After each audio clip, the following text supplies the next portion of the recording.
It's that time of year. That's right.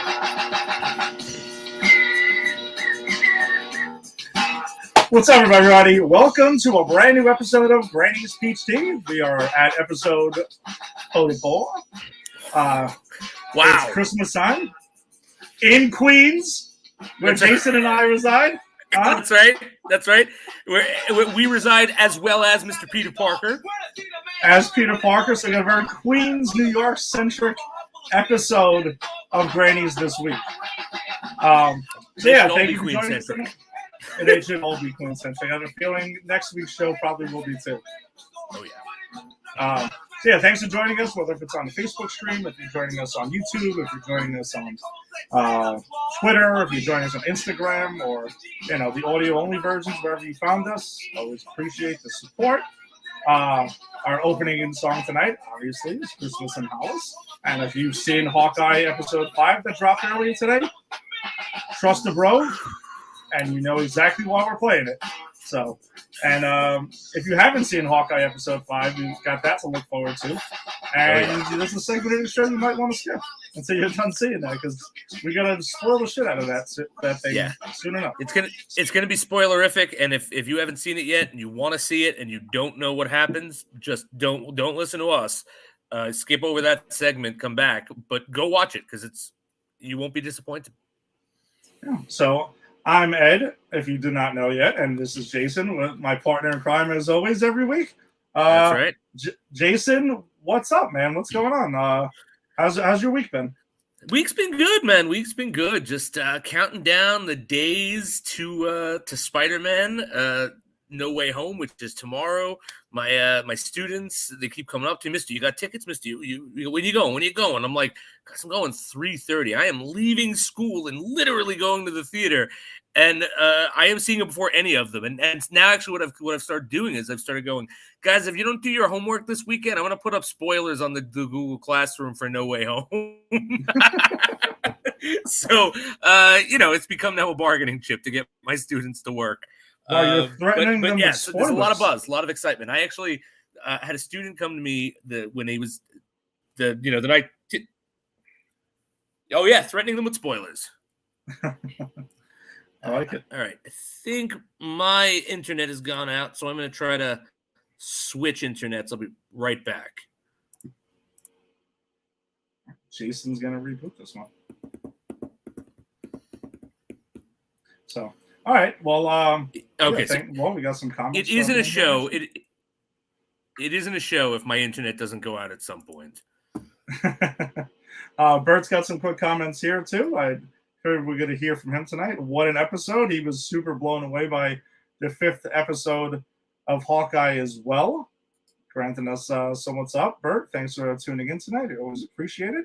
Maybe we will see him next week for Spider-Man No Way Home.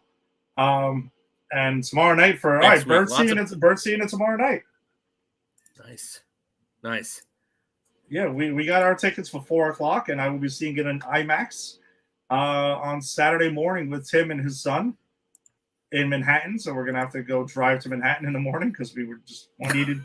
Dude, I couldn't get tickets, otherwise I would have told you, like, hey, let's just do IMAX too. Let me know. But the tickets just were flying off the shelves. So 9:00 in the morning on a Saturday. Yeah. And by Times Square is the only place I can find it. That's crazy. Yeah, this is like I have never seen like tickets go so fast for something. Like I'm sure it has, but I've never experienced it. Yeah, Endgame and Infinity War were the rare times that I've seen tickets flying off the shelves like this. So. And I have to say, Ed, thank you, because I never have to worry about getting these tickets because you always get them for me. So thank you so much. I got your back. I've got your back. So I guess let's go ahead and let's get to it. Let's jump right in here. Wait a second. Before we move on, Alex has got his comment too. I'm going to watch it Saturday. Nice. I got 99 problems, but a spoiler ain't one. Alex... My friend, good luck.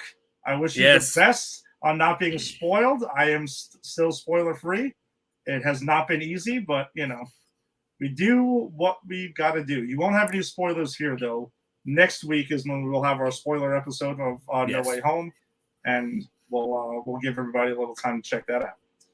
But let's spoil some stuff from this week. We got The Flash season 8, episode 5, which is the part 5 of the Armageddon storyline that they're kicking off the season for, and as predicted, they're going to go on hiatus right after this. What did you think of the episode overall, the conclusion of Armageddon? I thought it was okay. I honestly, it could have ended last week for me. Like a lot of this stuff I felt was they were really just kind of like pushing to get, another episode, but it does set up some interesting stuff with Despero. It sets up some interesting stuff with the Reverse Flash. If when we get there, we might not see him again, especially since we know that actor isn't really around anymore. So I thought it was interesting, but not 100% necessary, except for setup. Yeah, I mean, setting up for a bunch of stuff that's going on there. I for some reason the new Reverse Flash costume stood out more for me. Yeah. It just looks like crap. It looks weird, and he looks weird in it. Like, yeah, I remember him looking in previous seasons pretty good. Like the Reverse Flash costume looked pretty good, but you're right. It's like hanging off him. It doesn't fit him right. Yeah, it's really weird. Like, I don't know. It was taking me out of it a couple of times. But I thought this episode was kind of interesting. Not the best episode of this whole Armageddon storyline, but overall, the 5-part Armageddon miniseries I thought was pretty cool, especially considering where, last couple of seasons of Flash have been. So it's a step up from that. It was solid though. I know you were excited to find out to kick off the bat, the Papa Joe is back. Yes. I very happy to see that, man. I think the world of him as an actor. So yeah, very happy that he was back. So yeah, Papa Joe being back was pretty exciting to see. And mentioned Thawne's suit not looking too great. Bert's just happy that Thawne is back, which I agree. I'm glad the character's back, but like his suit just looks weird. The character is great though. I do want to say though that I do think that because we're talking about it right now, right? Like, so if I jump around, it's okay. So, I think that the Team Flash was 100% correct when they said they should let Thawne die, and I think Joe's response, because Joe like throws down. Joe's like, I love that scene, intense and yelling, and oh my god, he's like, if you let that man die, then you don't have to worry about him ruining the family. It's like, whoa. But I think Joe was wrong. I mean, Thawne literally rewrote history, killed a bunch of them. Like, no, he brought it on himself. No one's murdering him. He's killing himself. But I guess that's why I'm not a hero. I think the scene you're referring to when Papa Joe goes and talks to Iris and Barry at Star Labs, he really gets into it. He's pretty emotional, like pretty heated conversation with them about it. That's one of my 2 favorite scenes in this episode. The other one was actually between Caitlin Snow and Thawne. Oh, that's a great scene. Because pretty much the premise of the episode is the Team Flash is struggling with the decision to save Thawne or not, because pretty much he's fading away Marty McFly style, like Barry was last week. Because once the timeline was rewritten, Barry's safe now, and now Thawne, who's not supposed to be there, was the one who was like fading out, and he just pretty much goes up to them. He goes to CCPD, makes a little scene, gets Barry's attention. Barry shows up, and he's like, "I just needed your attention, and I wanted people to see me asking you to save me, because that's what you guys do. Heroes will always do the right thing, and you're gonna save me." So that leads to the scene I was referring to with Caitlin talking to Thawne, and they got a really deep conversation. And like Thawne starts throwing digs at her about her boyfriend, I passed her Ronnie, and Ronnie's supposed to be showing up at some point this season. So curious to see if that's going to be a flashback or not, or what's going on with that. He's not dead, right? No, Ronnie's dead. Wasn't there a whole and again, it's been a long time since I've seen. Oh, he is dead. Okay, No, because he did Ronnie's come like back dead. in like the second or third season, right? They had him as like Earth 2 Ronnie or something like that. It was just an alternate version of him. Oh, okay. That's what I was thinking. Okay. Yeah, so that was pretty much that. But yeah, they have a really deep conversation with it, and Caitlin's just like, dude, you deserve to die. Enough with the bullshit with you. She's on board with killing him. Yeah. And I like that it's her, not Killer Frost. Yes, and that's what makes that scene so much more effective. Yeah. You would expect that from Frost, but Caitlin Snow is the one who's like, "Screw you, you deserve to die," and I thought that was a pretty powerful scene. We get Mia Queen, who comes back from 2031 or whatever the heck it is, whatever year she's from, 2045 or whatever. I actually completely slipped my mind about how she time travels. I don't know. They don't really explain it in here, but she's Yeah. there. I actually thought her whole arc in this episode was pretty pointless. Yeah, she was there just to have someone from Green Arrow in there. And you can't have Oliver Queen because he, like Jesus, sacrificed himself for the good of the other, for the good of everyone else. So he's like super dead. Like this, I think out of the people, the guest stars, this was the most pointless. Like she really doesn't add much to this episode. Yeah, and the only thing that she contributes basically is Despero pretty much takes her over, mind controls her at one point. She starts beating the crap out of Team Arrow for one stretch, and they do pick up the storyline of her brother getting kidnapped when they were visiting Oliver's grave. That happened, if I remember correctly, that was one of the last episodes of Arrow, and they picked that up and they furthered it a little bit because Iris ends up giving her like this stone that she had found that that she has. And that was pretty much it. So I don't know where this storyline gets picked up. Like, yeah, right, because there's no Arrow. There's no Arrow. So I don't know where this, and they didn't pick up Green Arrow and the Canaries because that was a proposed spinoff of Arrow. That didn't get picked up. So is she gonna join like the Legends at some point, or is she is this gonna be a storyline that goes through the shows or something? Kind of like how Diggle did? That'd be interesting, I guess. I mean, and I wouldn't mind seeing her on Legends. I mean, everyone is fun on Legends. Yeah, exactly. You can't not be fun on Legends. But that's kind of her deal in this episode. So we got to see her. We also get a window into Thawne's whole beef with Barry because at some point Barry just goes to him and is like, "Dude, what's your problem with me, man? Yeah. What's up?" And he just, they have a thing in the future. And that's, because the story with the Flash and Thawne is just that, and it's actually Thawne is from the future and, repeatedly going back to try to end Barry. And he just kind of like just got snubbed because he thought he was going to be like a hero and like the Flash and everything and the fastest man alive. And then Barry just kind of like easily saves the day and he just gets jealous and runs off. Like he's all in his fucking feelings over there. And I love that Barry calls him out because that's such a bullshit reason to hate. To hate, like that is so like ridiculous. And I love that Barry calls him out. He's like, only a sociopath would have such a huge reaction over nothing. Yeah, and Barry's 100% right. He 100%. I'm just glad he pointed it out. Like I kind of like that they were mean to Thawne up until they decided they have to save him. Like I loved watching Barry put him in his place. Oh, no, it was great to see Team Flash, like, really let them know what we're all thinking, essentially. The whole time. Like, you're just, you technically need to die. But Barry eventually goes ahead and, he ends up, Despero shows up, and Despero's like, hey, this guy needs to die. He's the one who's going to cause Armageddon. We know this. He's always going to get his powers back. He's always going to come back. So you need to end this crap. And then all of a sudden, he's having these idle threats of Barry again. Like, I feel like this whole arc, he makes these huge threats on Barry, and it just never happened. I know. And I thought it was funny, too, because when he says, I was right all along. You are the reason humanity dies because you won't let Thawne die. I was thinking, dude, what? Doubling down now after you've realized you're wrong? Yeah. Come on now. You just seem like a... Yeah, stop it, Despero. Like, just cut the bullshit. Yeah. Like, you were wrong. Just admit it. Like, cut the crap.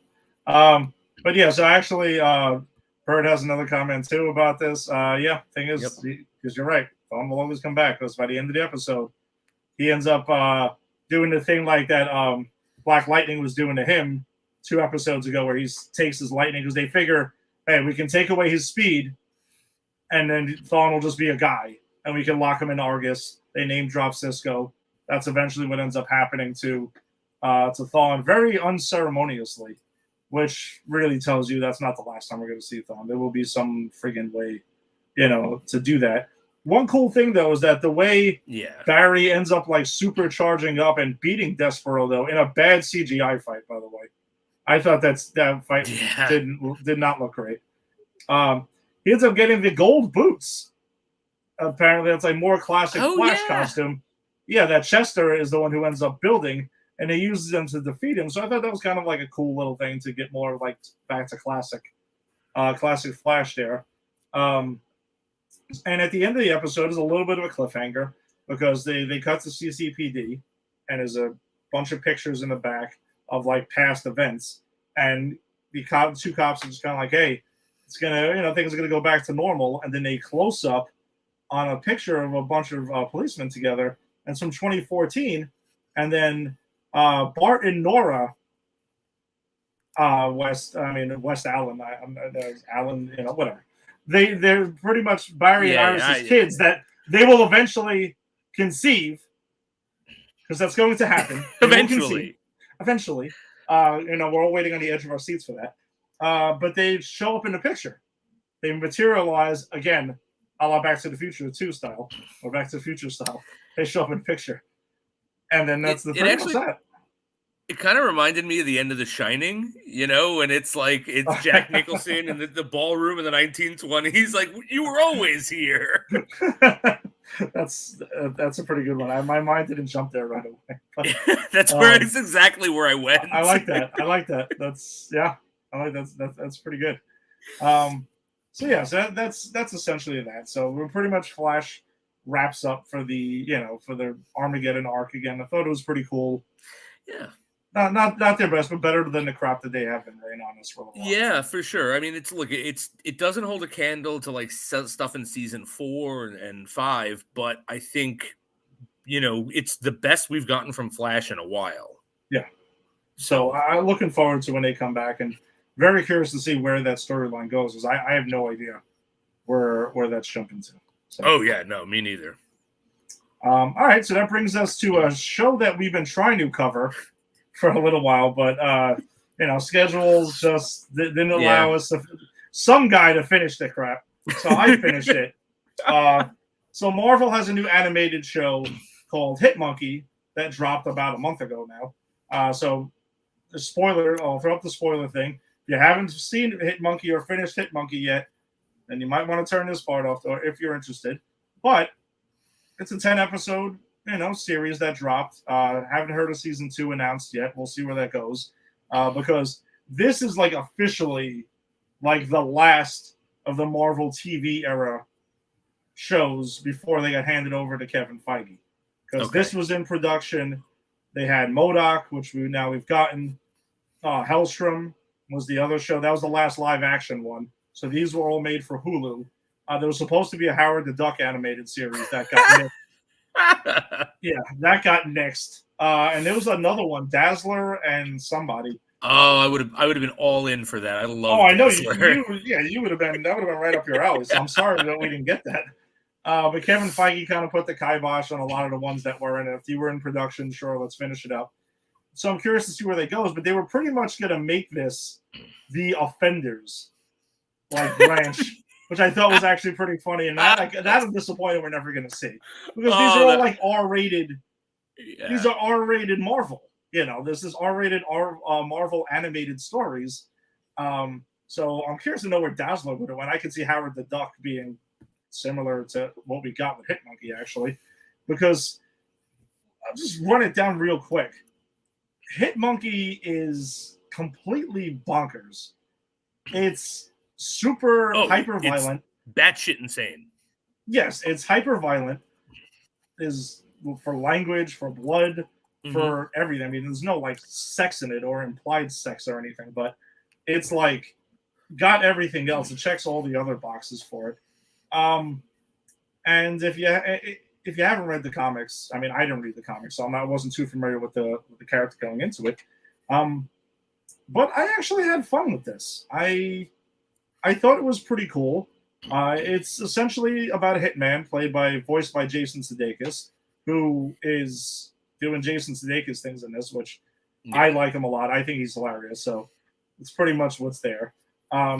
He is hired to assassinate someone who's running for prime minister in Tokyo, and he successfully completes his mission. And then someone hires another group to take him out, and they track and they kill him.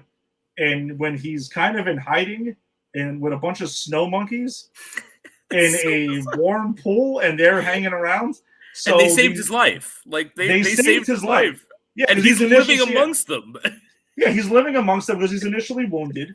He drags his way there, and then he's there with the monkeys. And I love the fact that the monkeys have these conversations, and we get subtitles for what they're saying. Fantastic. All the animals in this show communicate with each other, and they're saying crude shit all the time. And especially the cat, by the way. The cat is hilarious. The cat is great. The cat's great. There's a cat eventually in it. But so these hitmen go ahead. They wipe out this entire tribe of snow monkeys. They kill Jason Sudeikis, except for, of course, one monkey survives. And he's the one who's kind of had a problem with Jason Sudeikis since he's been there. And, of course, now Jason Sudeikis, his ghost, or his soul, if you want to say, is linked to him, and he can only go so far. So funny. And Jason Sudeikis essentially trains him to be an assassin and get revenge for his tribe and really him. He's pushing the buttons to get even for him. And it turns into like this whole thing with the prime minister that gets really crazy, and it's a twist at the end that I didn't see coming. I did not see that coming either. That twist at the end, I was like, what? Yeah, there's a whole twist where you find out like the monkey whose name is just Hit Monkey in the show. He ends up befriending one of the new person who's running for prime minister, his daughter, and he ends up winning the election. But you find out that guy hired the people for Jason Sudeikis. They hired Jason Sudeikis essentially to kill him, and then they end up killing the whole tribe there. So it's a whole backstabbing, crazy shit that's going on. But along the way, the monkey goes ahead and he just is on a war path. He's befriending women. He's a woman. He ends up running into villains such as the Poacher, the Rooster, Lady Bullseye, Silver Samurai is in this, which, by the way, we hear that he's a dick. Yeah, which I love. I love that Silver Samurai is just an asshole. Yeah, because he's like the hero of Japan, so that's the way he's portrayed in this. And one character's just like, Silver Samurai is a real dick. So I thought that was really funny. The wise ass cat was there. He ends up meeting Yuki, which is pretty much a ghost who's a protector there too, but befriends him. And the ghost can see Jason Sudeikis' his character through, because none of the humans really can, outside of this one priest, who tells him, if you go ahead and you end the top people who did this to you, who wronged you, then you will ascend. So that's their motivation for a little while. And at the end of the series, when they do the job, he ends up going to hell. Because the way he describes it, there's the fire guy and stuff like that.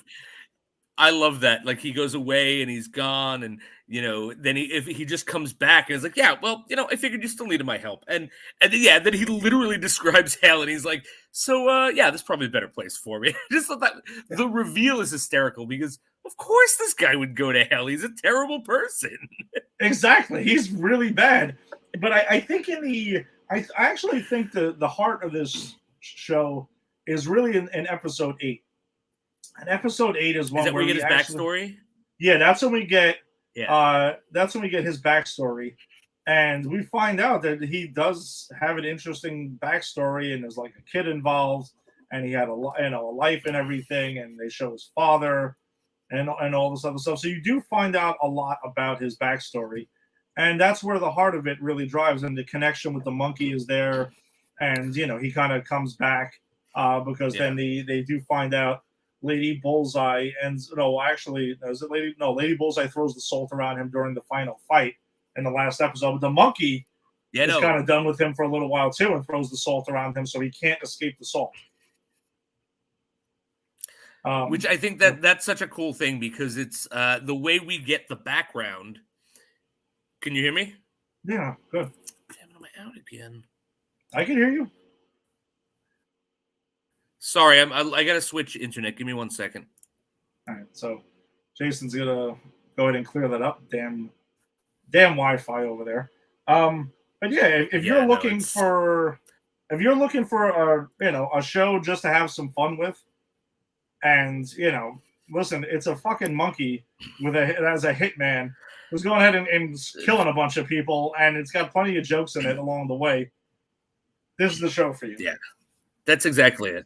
The best review I got of this was from a student who asked me if I had seen it, and I hadn't at the point when he asked me.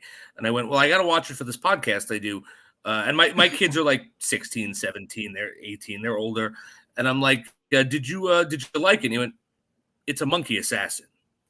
Like, that was his review. Like, of course I liked it. It's a monkey assassin. And this is kind of everything I wanted MODOK to be. And I remember, like, when we did MODOK, I had a little bit of disappointment. I thought that it didn't hit all the right beats for what I felt it was trying. This, I feel, really hit all of the right beats. Okay. Like, I thought this was, like, it was funny. It was fun. I like the character. Like, this is pretty much Archer, right? Like, Archer, if he was a ghost training an assassin monkey. You want to hold on, Jason? You want to hear something really funny though? Like this. Yes. Something really funny though, because you mentioned it. Rick watched episode 1 and was just like, "Oh, I've seen Archer. I don't need to see this." It's funny that you made that comparison, because that's been Rick's thing, and I'm like, dude, this show is not like Archer. It's not like the show is not like Archer. It's just that Jason Sudeikis' character reminds me of Archer. Yeah, I think that's where he was. That was his comparison that he was trying to go with. But Rick, watch the show, man. It's a lot of fun. It's crazier than Archer, if you can imagine. I actually, in that episode you were talking about where we got his backstory, I love the monkey's arc in that episode where he tries to go back to live with another tribe, and then there are these like other more alpha primates, and he tries to lead his monkey crew, and they're getting their asses kicked, and he just goes, screw it. He just like comes in with the guns and the suit. Yeah. It's like, this is how I solve things. I can't go back to the way I was. So I'm glad you brought that episode up, because I think that's the best episode of this series. It is. I definitely felt it was the strongest episode. We get the heart of it. That's the heart of the season, is that one episode that shows you it, and that's fine. I'm not knocking it for not having like a moral, to the whole story or something like that. But the rest of the show is a lot of fun. Again, if Jason Sudeikis, if you find his type of comedy funny, which I do, you'll love him, because he's straight through it. He's definitely not Ted Lasso by any stretch in his show. He's more like raunchy, Where the Millers, Jason Sudeikis again. So, which I really like Where the Millers. I think it's highly underrated. I haven't seen that. That's one with Jennifer Aniston? Yeah, it's really funny. It's really funny. Okay. So, yeah, and the animation style, I think for some of it reminded me, and I think they may have said, because I was watching some behind-the-scenes stuff about this, they said it was I think it was influenced by the Oren Ishii animated part of Kill Bill Volume 1. Oh, get out, really? Yeah, I mean, I'm pretty sure I'd seen or read that somewhere, because I was doing a little background on the show. And when I first watched the first couple episodes, I was like, yeah, this kind of reminds me of that part of Kill Bill. Now, I wasn't sure if it was just because it was like, samurais and hitmen and stuff like that. Well, and it's funny, because I did watch it thinking that it reminded me of like anime. And I've been like, a friend of the show, Walter, who was on a couple weeks ago, has been getting me into anime. So I was kind of digging it. But it's funny that it's that specific piece of anime that it's kind of based on. That's awesome. Yeah, I think that was definitely one of the influences on how to adapt this, for animated. Yeah, so I think there was a lot of really cool stuff. I would definitely recommend this. I mean, there's also some Marvel drop-ins there, like Kingpin is referenced at one point. Yes, he is. What a coincidence! Kingpin gets Yep. referenced at one point. There's somebody's reading a Punisher comic. Lady Bullseye is a Marvel character, so straight out, and she's awesome in this, Samurai. by the way. Lady Bullseye is phenomenal in this. She really is. Like when she is like fighting the monk or the priest or whatever he is, the one that can talk to Jason Sudeikis. Priest, and and like she's like kicking the hell out of him, and he's like, I'm not gonna give you any information, and then she kind of tricks him like into revealing there's a ghost. Like, so that's why I really enjoyed her, because yes, she was Bullseye, she had that power, but she was also super smart. No, she really was. And I know that the creators wanted to use like Bullseye, but they ended up, I guess they were told no by Marvel for whatever reason that was. And they were like, all right, well, we'll use Lady Bullseye. I mean, why not?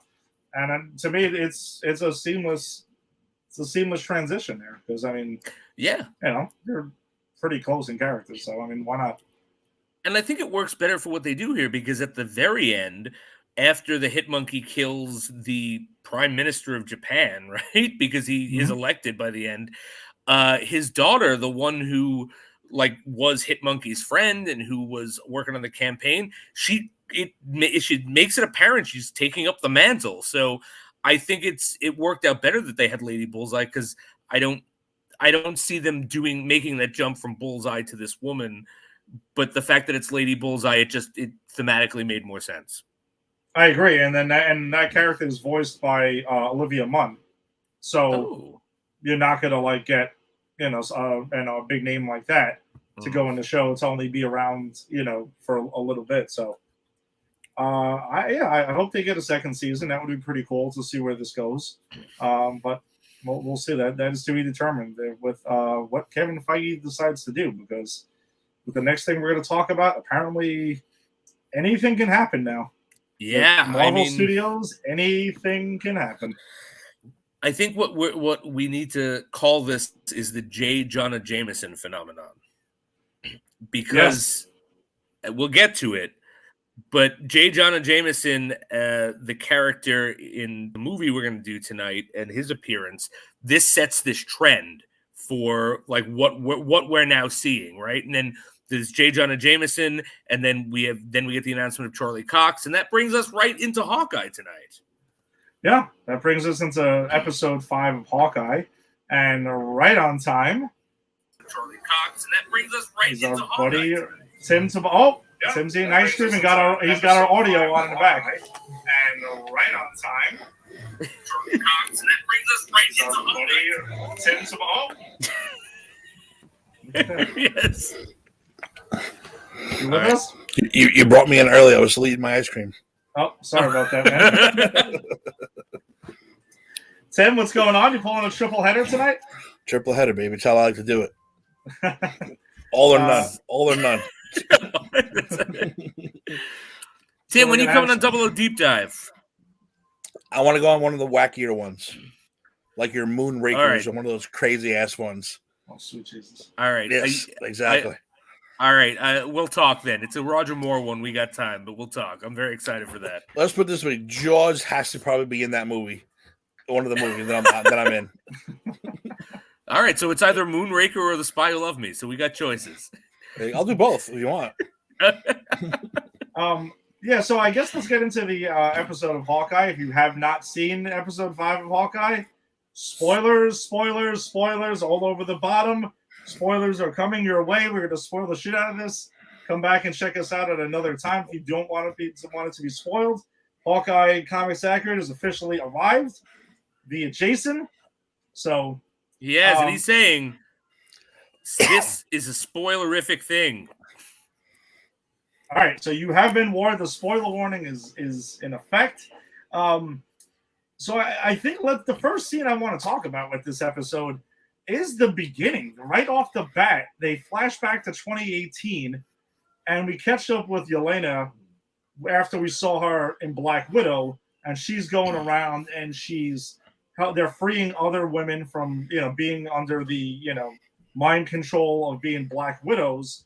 So they catch up with this woman who we find out is not necessarily being controlled anymore. She was kind of already free somehow, some way. And one of the questions that are asked, I was like, well, how are you affording this? Like, she lives in this like lavish house and everything. And I'm like, well, I put my skills to work and I'm making a shitload of money doing it. And you can kind of see the light bulb pop over like Yelena's head. Like, wait a second, maybe I should be a gun for hire eventually.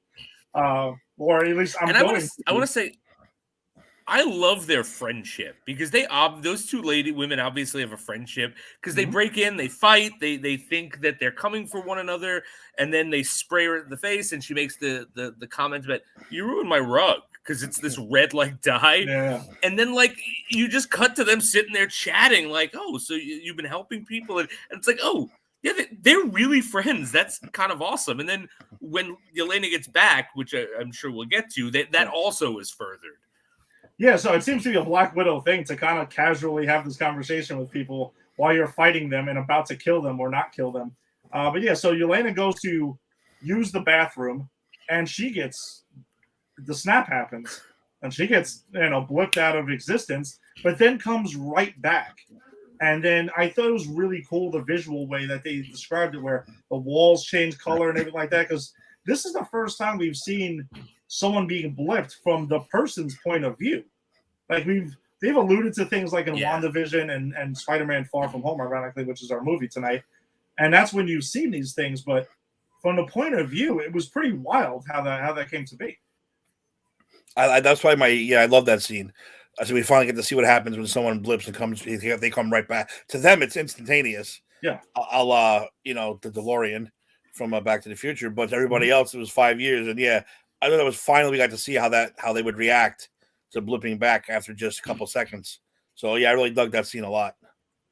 Yeah, like the way the room, the color, the paint, and everything goes, and then the woman is there, and she has like a family now. She has a husband, and they adopted a kid, and they have the conversation. And then it flashes that it's 5 years later. Oh, we do have our guest who joined us right in at the right time. This guy could not be denied because of what happens. His worlds are colliding with Hawkeye and Daredevil. Rick, welcome to Granny's Peach Tea. Thank you. Hello, boys. What's up, Rick? What's going on? How is everyone? Jason, Tim. Hawkeye says hello. Didn't get to see you on my last excursion. Love it. Sorry for interrupting. I ran straight here. I couldn't miss it. I'm even happier Tim's with us also. Yeah. Thank you. No, thanks for hustling over, because I know you had a softball game tonight, so glad to see you here. We were just talking about the scene where Yelena goes ahead and gets blipped and she returns, and that whole visual, like me and Rick were actually talking about this earlier today.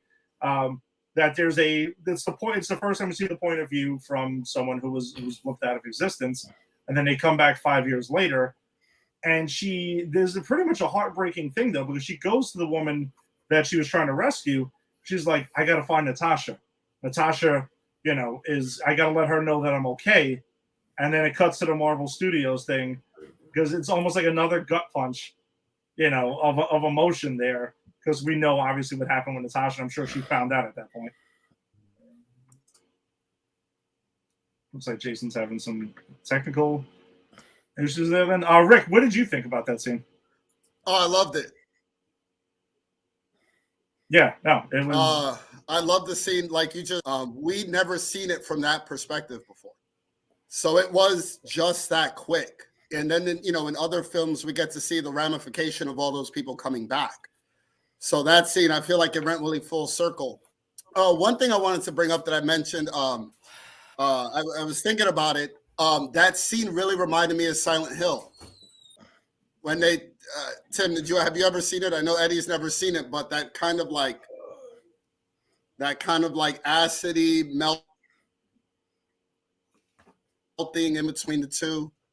I've never seen it before.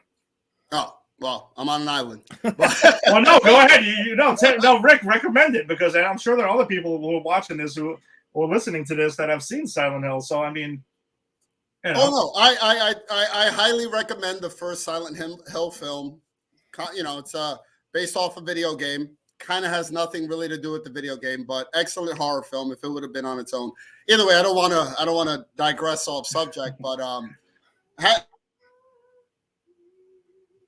had a few flashbacks about that, but it was a point of view. Also for her to be welcomed back by a friendly face.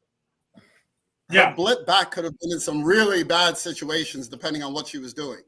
Yeah, like also how Aunt May mentions in Far From Home, she showed up and someone else was living in a house, and someone thought that she was a ghost. Someone else thought that she was like a mistress or something like that. Like it could cause some real serious shit going on. All right. Jason, you're back. I am, yeah. I'm having Wi-Fi issues tonight, gentlemen. My apologies. Jason's getting blipped in and out of. I am. Yes, that's right. Thanos keeps snapping, and then Tony keeps snapping me back. It's crazy. So yeah, pretty much that goes ahead and she during that conversation though that they also have, there's also a lot of key things that are thrown out there that I think are important though, is that we find out that Elena was going to go complete her mission, and apparently she was going to go live in New York with Natasha. That was something that was in the plans. They mentioned, oh, you can go live your Sex in the City life with that, which also piles on to how sad it is that, that Natasha's no longer around and her sister's going to find out about. Not that you needed any more reason to feel like, sad for them, but, it does kind of suck, man. And then after the credits roll, and I thought it was kind of weird how they put that, then the Marvel Studios, and then it was like, oh, previously on Hawkeye. I thought that should have been like the beginning, and then we go from there, but whatever. Kate is returning home after Clint told her in the last episode, kind of like, all right, you're done. Shit's gotten real now. Black Widows are involved. You're kind of out of your league for this one. And then she tells her mom about Sloan Unlimited. So that gets mentioned too, because we found out the evidence that Clint and Kate found last week was that Sloan Unlimited was a shell company for the big guy, who was still unnamed, at least at this point in the episode. And she's kind of like bummed out. Like her confidence is shot. Like she wanted to be an Avenger and kind of been shattered. And her mother's kind of like co-signing on that. Like, I know you wanted to be one of them and stuff like that, but it's just, you'll do something else and, it won't look the same as maybe you dreamed of. What did you guys think about that? Like, like you can tell, we know Kate's, whole motivation is, she looked up to Hawkeye. That's her hero, who she, trained her whole life to become at this point. I think it was heartbreaking. Like when she says, when her mother says, did he think you're a superhero? And she goes, no, and I don't either. That's kind of heartbreaking because that's her dream. You're watching her dream sort of shatter in front of her. So yeah, it was a moment for me. Yeah, right. There was two things I before we come off of the Black Widow with Yelena thing. Mm-hmm. I watched this morning. I woke up at 5 a.m. and watched the episode. It was just one of those days where you wake up at 5 a.m. Okay. So I've had 12 hours plus to digest this, and there's two things that were very bombshell about this episode to me, and I feel like we were touching on both of them. One is Black Widow's decision to basically, I hate to use the word like off herself, but like off herself. Not only did it hurt Clint that was there, it also hurt her little sister that she meant the world to. Mm-hmm. So I think that like it shines a light on suicide prevention a little bit and just the ramification of your death to other people. And I feel like people shouldn't miss that. I feel like they're showing us like you mean a lot to more than one person. First off, to mean a lot to one person means a lot, but mean a lot to, to multiple people and to see her impact. For me, that was one thing that touched. Another one is the last bunch of Marvel, things that we're getting. It's like Peter Quill and his dad, they have beef. Gamora and her dad have beef. Shang-Chi and his dad have beef. And it's like this child parent thing. And I feel like they're writing it for a lot of guys like our age that grew up reading this, and now we're fathers, and now we're being in that situation where you don't want to be your dad. And then you become an adult and you're like, wow, dad wasn't that bad. You know, so I feel like a lot of these people are starting to run into that situation. And I feel like her mother doesn't have in her to be a superhero, and she's not supporting her. I don't think that she's coddling her or protecting her. I think she doesn't have confidence in her. And we're seeing what it's like when somebody doesn't have confidence in you, especially your parents. Yeah. You know? So that's just two things I didn't want to. Awesome. But that's one thing I got from that. Yeah. So then in that scene though, that's mentioned about the shell company again, which later on gets followed up. We can bounce around a little bit here, where Jack gets arrested for that, because it looks like, you know, the way that they shoot it looks like we're led to believe, you know, that Eleanor did the right thing. And when do you guys are we buying that whole thing, or do you think she kind of like framed him and set him up for, we know that you're into some shit? Tim, I see the way you're reacting. What are your thoughts? Yeah, right away it looked a little hinky, a little shady. I was like, "There's no way." First of all, the mother's been shady from day one. There's no way that mother. She's been shady from day one. And you said we'll find out in a little while why. Yeah, I don't buy anything this woman's selling. I've been on her since day one. So, and like I said, we're gonna find out why, and it's an awesome reason why. So we'll get to that when we get to that, though. Okay, so Maya is also, they show her. She's pretty banged up after the fight in episode 4, and then she goes and talks to Kazi, and they have a moment there where they're talking, and he's patching her up and stuff, and she's like, you know, yeah, look, I opened up, you know, it hurts, because she looks like she's playing it off like it doesn't hurt there. But their conversation was interesting though, because it's more also of the conversation of, you know, I'm going to help you kill Ronan, and that's it. Enough with this crap. We don't want him to find out. Everything is about avoiding him. And I feel like that's a through line through this whole episode of building up the fear for this guy that we find out who it is at the end of the episode. And to me, it drove it home in this point again. Like, even the villains of the show are scared of him as much as Clint is scared of him as well. I can't wait to see. Yeah, well, why. that's the whole reason Clint wants to wrap everything up. Yeah. I can't wait to see why an Avenger would be afraid of this guy as much as he seems to be. To me, it doesn't make any sense, but I guess we'll figure out why pretty soon. He's highly concerned. Yes, highly concerned. But then I think another one of the biggest parts of this episode, and I'm sure me and Rick had chatted about this on the side, this is one of my favorite scenes in probably the series so far. Kate drops by her old apartment only to find Yelena's there. And then Yelena's like, listen, you want some macaroni? I made some macaroni. You were taking forever. And she makes a box of macaroni and cheese, which is a whole back and forth about that I thought was actually really funny. She talks of sightseeing. She wants to see the Empire State Building, Rockefeller Center, and everything. And Kate's just kind of like agreeing, but still at the same time hesitant. Like, why is this happening? And the new Statue of Liberty. Hint, yes. hint, hint. Yeah, the new. No, Tim, I'm glad you caught that. The new Statue of Liberty, because of something all of us are seeing tomorrow that we think is wrecked, and that's and I'd seen that they're going ahead and apparently replacing the torch with a Captain America shield. That's what it looks like. Yeah, that's what it looked like. Yeah, I thought that was pretty interesting.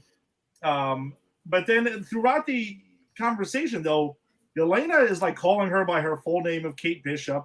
Kate asks her eventually, "Why are you saying my full name?" And then she reels off all this information that I have on you. I know everything about you. And it's to strike fear in her. And throughout it, she's reaffirming that I'm better than you. I could have killed you in 2 seconds, whether on the roof or over here. Because even Kate's like, oh, I'm glad I didn't kill you now.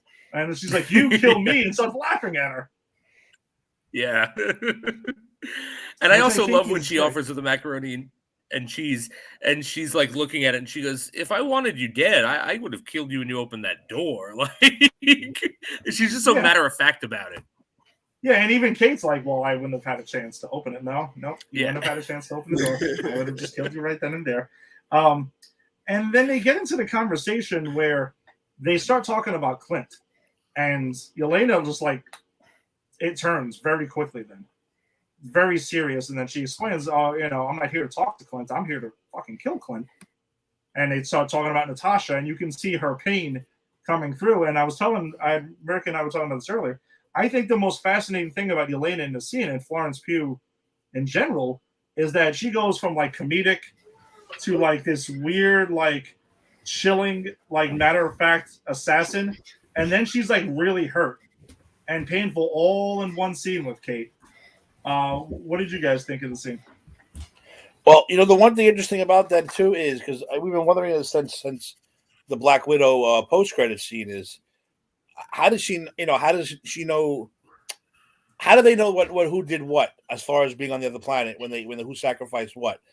So she's under the assumption. I thought she was under the assumption that Clint just basically killed her, kind of the way Thanos sacrificed Gamora. I think she's under the impression that Clint sacrificed Natasha to get the stone. But it doesn't seem that way. It seems like she actually knows Natasha sacrificed herself. So why is she so goddamn angry? And why is she blaming Clint? So that's one of the things I can't wait to figure out in the next couple episodes is why is she so pissed off at Clint? Well, we got one episode left. To wrap this whole thing up. Does she think Clint sacrificed her the way Thanos had to sacrifice Gamora? Or is it just one of those whatever, he should have been him, not her type things? She does say that she was hired to kill Clint, so it might be like, yeah, he didn't save my sister, and I'm hired to kill him. So okay, that we're doing this, which is weird though. I don't know. I figured he would never kill her. She would never take that job if she thought Clint would do everything. That's her sister's best friend. Yeah. So that's what I said. There's got to be something there to where she doesn't know exactly what happened. Tim, I am actually with you on this, and Rick and I would, Rick, you can highlight this as well. I think that Val told Yelena a different story of what exactly happened. I don't think she knows exactly how it went down, and I think we're going to find that out next week when I think Yelena has a slightly different story, and that's why she's so angry at Clint. I think we're overlooking the obvious. Like her big sister was her best friend in the world. She lost her big sister. Factors happened. Yeah. Clint became her sister's best friend in the world. Clint could have sacrificed himself. I think we're just overlooking the obvious. Like she's jealous. She lost her best friend / big sister to Clint, and now it's his fault that she's dead. Like she's just mad. I don't think there needs to be much more motive than that, I think she's just mad that she lost her best friend to her best friend's other best friend, and he could have died. Like, why did she have to die? I think it's just adolescent anger, emotional, maturity. I think that's what we're learning on a lot of these Marvel shows is we're seeing emotional maturity. We're seeing Wanda learn how to lose vision. We're seeing, Falcon. He had to learn like the whole world. It's not against him. Like, sometimes things, and you need friends. Like we're seeing people's emotional intelligence grow in these seasons, and I think that that's part of hers. Is she's gonna have to learn to get over that anger. Yeah. Alex dropping in the comments here, respecting Yelena pulling out the hot sauce and the mac and cheese. I'm a hot sauce lover. Not sure about the mac and cheese. I mean, the sriracha. I might have to give that a shot next time I have some mac and cheese. I kind of dig the sriracha too. And Bert is saying, I think Yelena knows that Nat dies, but doesn't know the details. I think Clint will tell her. I mean, it's possible. We'll know next week because, again, next week's the series finale. It's only 6 episodes. So, well, the big line was Clint didn't save the world. Natasha saved the world. Yeah. So she knows something or thinks she knows something that maybe the rest of the world don't. Because now we got to figure out how Val. Like we just put it up there, Val. Yeah. Valentine, whatever. How does she know exactly what happened on that freaking planet? Who did someone write a book about? This is what happened during the Battle of Thanos, and this is what happened. I think they just I think they're taking a guess and they're just trying to turn her against them, make her an assassin. Which congratulations, she did, and I'm sure she's pretty damn good at it. Yeah, she appears and she brags about her skills in the scene too, because she when Kate says, "Oh, you broke in here and stuff," she's like, "Oh, well, I'm way more professional than I didn't break anything. I slipped right in here." Yeah, what are you talking about? As her exit will tell you, where she zips, just going out, zip lines out of there. I thought that was a pretty awesome way to leave the scene. Yeah, that was the best exit of the series so far, where she kind of just backs out and zip lines down. It was awesome. Yeah. So then, we find out that apparently Pizza Dog and Clint are staying with their new LARPer firefighter buddy. I love that this guy came back. So do I. He's awesome, man. I was doing some homework on him. Grills is actually a Marvel superhero. Okay. Really? Oh God, is he really? So is Bombshell, the cop that gave them the arrows. Yeah, he's a superhero. That's crazy. Okay. Yeah, so they're LARPers in the MCU, but in Marvel comic books, that's actually two D-level superheroes. Oh, nice. So let's see. Wow. Let's see where it goes. I'm in for it. I like those actors. Yeah, so then I thought another pretty powerful scene that was in the episode was Clint ends up dropping by Grand Central Station. And yes, for those of you who do not live in New York, the Avengers assembled right by Grand Central Station where I used to work 2 blocks away. And when they were filming the whole thing, I thought that was pretty sweet. But there's a plaque that's there on the wall where it notes where the Avengers first assembled and has the OG Avengers names listed there. And I think it's a heartbreaking scene where Clint is going there and kind of just takes out his his hearing aid because he apparently wants to focus and everything. And he's talking to Natasha in a way. He thanks her for what she gave him, pretty much his family and everything like that, and tries to kind of justify it daily. So that's a good peek into what Clint Barton is dealing with on a daily basis. And then he goes ahead and thanks her, but then apologizes for what he's about to do. And he kind of throws up the hood and storms away abruptly. So you knew it was Ronin time, essentially, for what was going to happen. That he was going to return to that. And then it cuts to Kate with her archer. She's in her room and she's got all her archery stuff. And I think, to me, that scene was pretty much getting a reminder and getting her confidence back of that she's trained her whole damn life for this. That she has the skills to warrant this. And she needs to get back in the game. And then I think it's hilarious how she calls Clint a bunch of times and blows up his voicemail. And, I thought that was actually a pretty way to balance the scene out. Yeah, that was a super funny moment. And I love that, just the montage of, no, you really need to call me back. Okay, I know you're not talking to me. All right, you think I want to call you all these times? The progression of it, her getting sort of crazier and crazier as she leaves more messages is wonderful. Yeah, it's getting super frantic about it. I hope they release all the cuts that they did. Oh yeah, blooper reel of this would be great at some point. Yeah. They sat around for a whole day shooting that scene. Oh, guaranteed. Guaranteed. Then we cut to the tracksuits and they get a message and another trick arrow. Apparently, there's a message arrow. I have to say that this moment with the tracksuit mafia is my favorite, where they're driving and it's we're like the Royal Tenenbaums. We're nothing like the Royal Tenenbaums. No, we're Royal Tenenbaums. It's just so weird that they're talking about the Royal Tenenbaums. And they're listening to Christmas in Hollis. Yep, Run DMC. That's New York City. Yeah. That's New York City. It might be. We're all from New York City. To us, that's normal humor. It's kind of like New York centric humor, that you would normally only see in Seinfeld, where it's so particular. So they get a message for Myra from Clint, pretty much saying, "Meet me where you met Ronin," which is at the Fat Man garage parking lot over there. But on the way there, Clint calls his wife.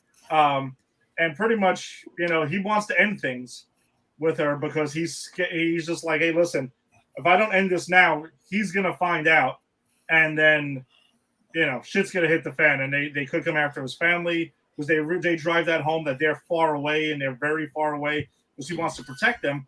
And we're assuming now. I mean, maybe I'm the only one assuming. Obviously, Clint's had run-ins with the tracksuits and with the uncle, previously because he seems to know a lot about him. And can I say real quick, bravo to Laura for not being the Adrian of this movie? Yes. Okay, you can't win. You can't do it. You got to quit. She's like, dude, handle your fucking business and come home for Christmas and let's do this. That's it. She handle it. Be here for Christmas morning. That's all she cares about. So I love that about her. Her response of, you're not asking you don't need my permission, like something like that. Like, so just go do it. Like, I loved that. Yeah, it was great. Bert's got an interesting idea. I didn't think that of is that. awesome. I think Laura was a former S.H.I.E.L.D. agent. Maybe that's where he met her. Possibly. That makes sense. Because where does a super spy assassin meet a woman on his day off? Maybe she was S.H.I.E.L.D. That would be pretty cool. So all right. Then he goes ahead and it's pretty much about protecting his family. And then when they cut to the garage where this is all about to go down, where he's meeting Maya, and he's suited up as Ronin. I thought it was very Batman Begins, the way he takes them out one by one. Yes. They don't see who it is, pulls on the cars, and that super badass. Because we didn't get to see too much of Ronin in action up until this point with like Endgame and everything, but this is very Batman-like. I really think Ronin is like a almost like a Batman type, to where when you put that suit on, like I think he's a completely different person. I think that's why he was apologizing to Nat too, saying, "Listen, I'm putting this suit on. I don't know what the fuck's gonna happen. Before I was just knocking these guys out. I may have to chop a couple of them in half now, so I apologize." But yeah, he seems a lot more brutal. Even though he's he knows his family's back and everything's okay, the suit seems to make him a little more. So I dig that. I dig that whole, like I said, that whole Batman type vibe that he gives off. Yeah, it's like Ronin is like his dark side, Yeah. And because he makes the point of saying, like in a couple episodes ago, everyone dealt with the blip differently. Everyone dealt with that differently. This is what I did, and now his family's back. He's trying not to be that way, but he knows that he can still, like, putting that Ronin costume on is tapping into what he says, right? Like. When he said what he says to Echo a bit further into the episode, like, we're the same, we're weapons pointed at people, and Ronin is him admitting, like, Hawkeye is him saying, I'm a good guy, I'm pointed at the right guy, I'm going to help. But Ronin is him saying, no, I'm just going to go after people because that's my training and that's how I make myself feel better. And so that's why I think he feels guilty about this, because his family is back, but he also knows this is what he has to do to keep them safe. Yeah, for sure. Rick back with us? Yeah, the Foot Clan showed up and killed my computer. Oh, that's not good, man. Did they come out from like the ground? Did they have one of those like tunnel things? I have a sewer in my garage, so they came right out of the sewer, ate all my pizza. I thought it was Ninja Turtles at first. Foot Clan. Sons of bitches. The Foot Clan also loves pizza. It's weird. Everyone in the Nobody knows. Nobody knows. They think it's a Ninja Turtle thing. The Foot Clan fucking love. Why do you think he's called the Shredder? He's making the cheese. Bring that block of Parmesan here. Yeah, Rick. Before you got blipped, also, we were discussing Ronin's like Batman Begins-esque takedown of the Tracksuit Mafia at their meeting. Like, I thought that was like super badass. Yes. Yeah. I mean, yeah, you can put the icing on the cake with that one. No, I love it. One thing with Ronin, though, an idea from the realm. Oh boy. I don't think Clinton Barton's Ronin. No, he's definitely. I mean, he takes his mask off. I think he took his mask off. I think he took his mask off, and Peter Parker took a picture of him. However, what? However, who do you think took that picture of fucking some guy sitting in the middle of the street 30 feet up, aiming right. There's no angle that you're going to get that picture of him unless there's Spider-Man hanging from a building across the street. I mean, it is a fair question who got that headshot to show you that's fine. If it wasn't Peter Parker, it was Eddie Brock. It was one of them. Eddie Really, Brock might be there. Yeah, but he's a loser. It's true. As that gets hammered down to us 1,000 times over in both Venom movies. So Ronan and Maya fight. Pretty cool fight there. He unmasks himself right in front of her and says, "I want you to see my face. And I want you to understand, like, anything happens to me or my family, I'm going to come after you. And it's going to be the last thing you ever see." Like, straight up telling her, "I'm going to fucking kill you." Yeah. And that's going to pretty much be that. But the bigger part to that is he says, also, he was tipped off by an informant the night her father died. And that it was somebody who worked for the organization and everything. And also says, your uncle wanted your father dead. She flips out, gets the sword, is about to kill him, and then Kate shows up in the nick of time, right from the roof across the street. Bang, Archer gets the thing away, and then Maya's pretty much, all right, fuck this, I'm out of here. They got the high ground. Yes, Tim, Kate had the high ground. Kate had the high ground right there. You gotta get a Star Wars reference in there. You got to drop them all in there. If we're going to reference Ninja Turtles, we might as well. You got to give a shout out to the podcast too, man. There you go. So then the informant, that pretty much got Maya thinking now, like, who the hell's the informant? She talks to Kazi because, and why weren't you there the night? You were his right-hand man. And, she's like, he's just like, what are you talking about? I just didn't get the call or whatever. Are we buying Kazi's excuse, or do we think he's the informant? Informant. Boom down. That's it. So across the board? I think so, yeah. Okay. I think so. Or at least involved. He knows something. Yeah. Right. Yeah. It might be one of those things where he's not the informant, but he knows something and he just doesn't want to tell her because he's hiding something in that scene. I think that's obvious. Yeah, his look at the end of the scene kind of indicates where he's like, oh shit, and you got a wrestling reference in here. That's the start of Maya's face turn. Because we know she's getting her own show. She goes from heel to hero. What do they call it? Heel to face. There you go. Yeah. Oh, face turn. There you go. I also think it's pretty interesting the way, like, Clint's like, man, it goes to Kate when they meet up. Like, hey, you got this, like, secret evacuation plan. And she's like, oh, yeah, the guy, Uber driver, pulls up. Hysterical. With a different name just because she has, like, a bullshit account or whatever. I'm like, that's actually not bad. And Hawkeye's look like, he is not even questioning it. He don't care anymore. He's like, whatever, dude. Yeah. Yeah, so had we seen that before? Because for me, I was like, oh, shout out to Deadpool. Had we seen anybody else really pulling anything off pull like away that? in like a cab? No, not really. Just Wade Wilson. Yeah.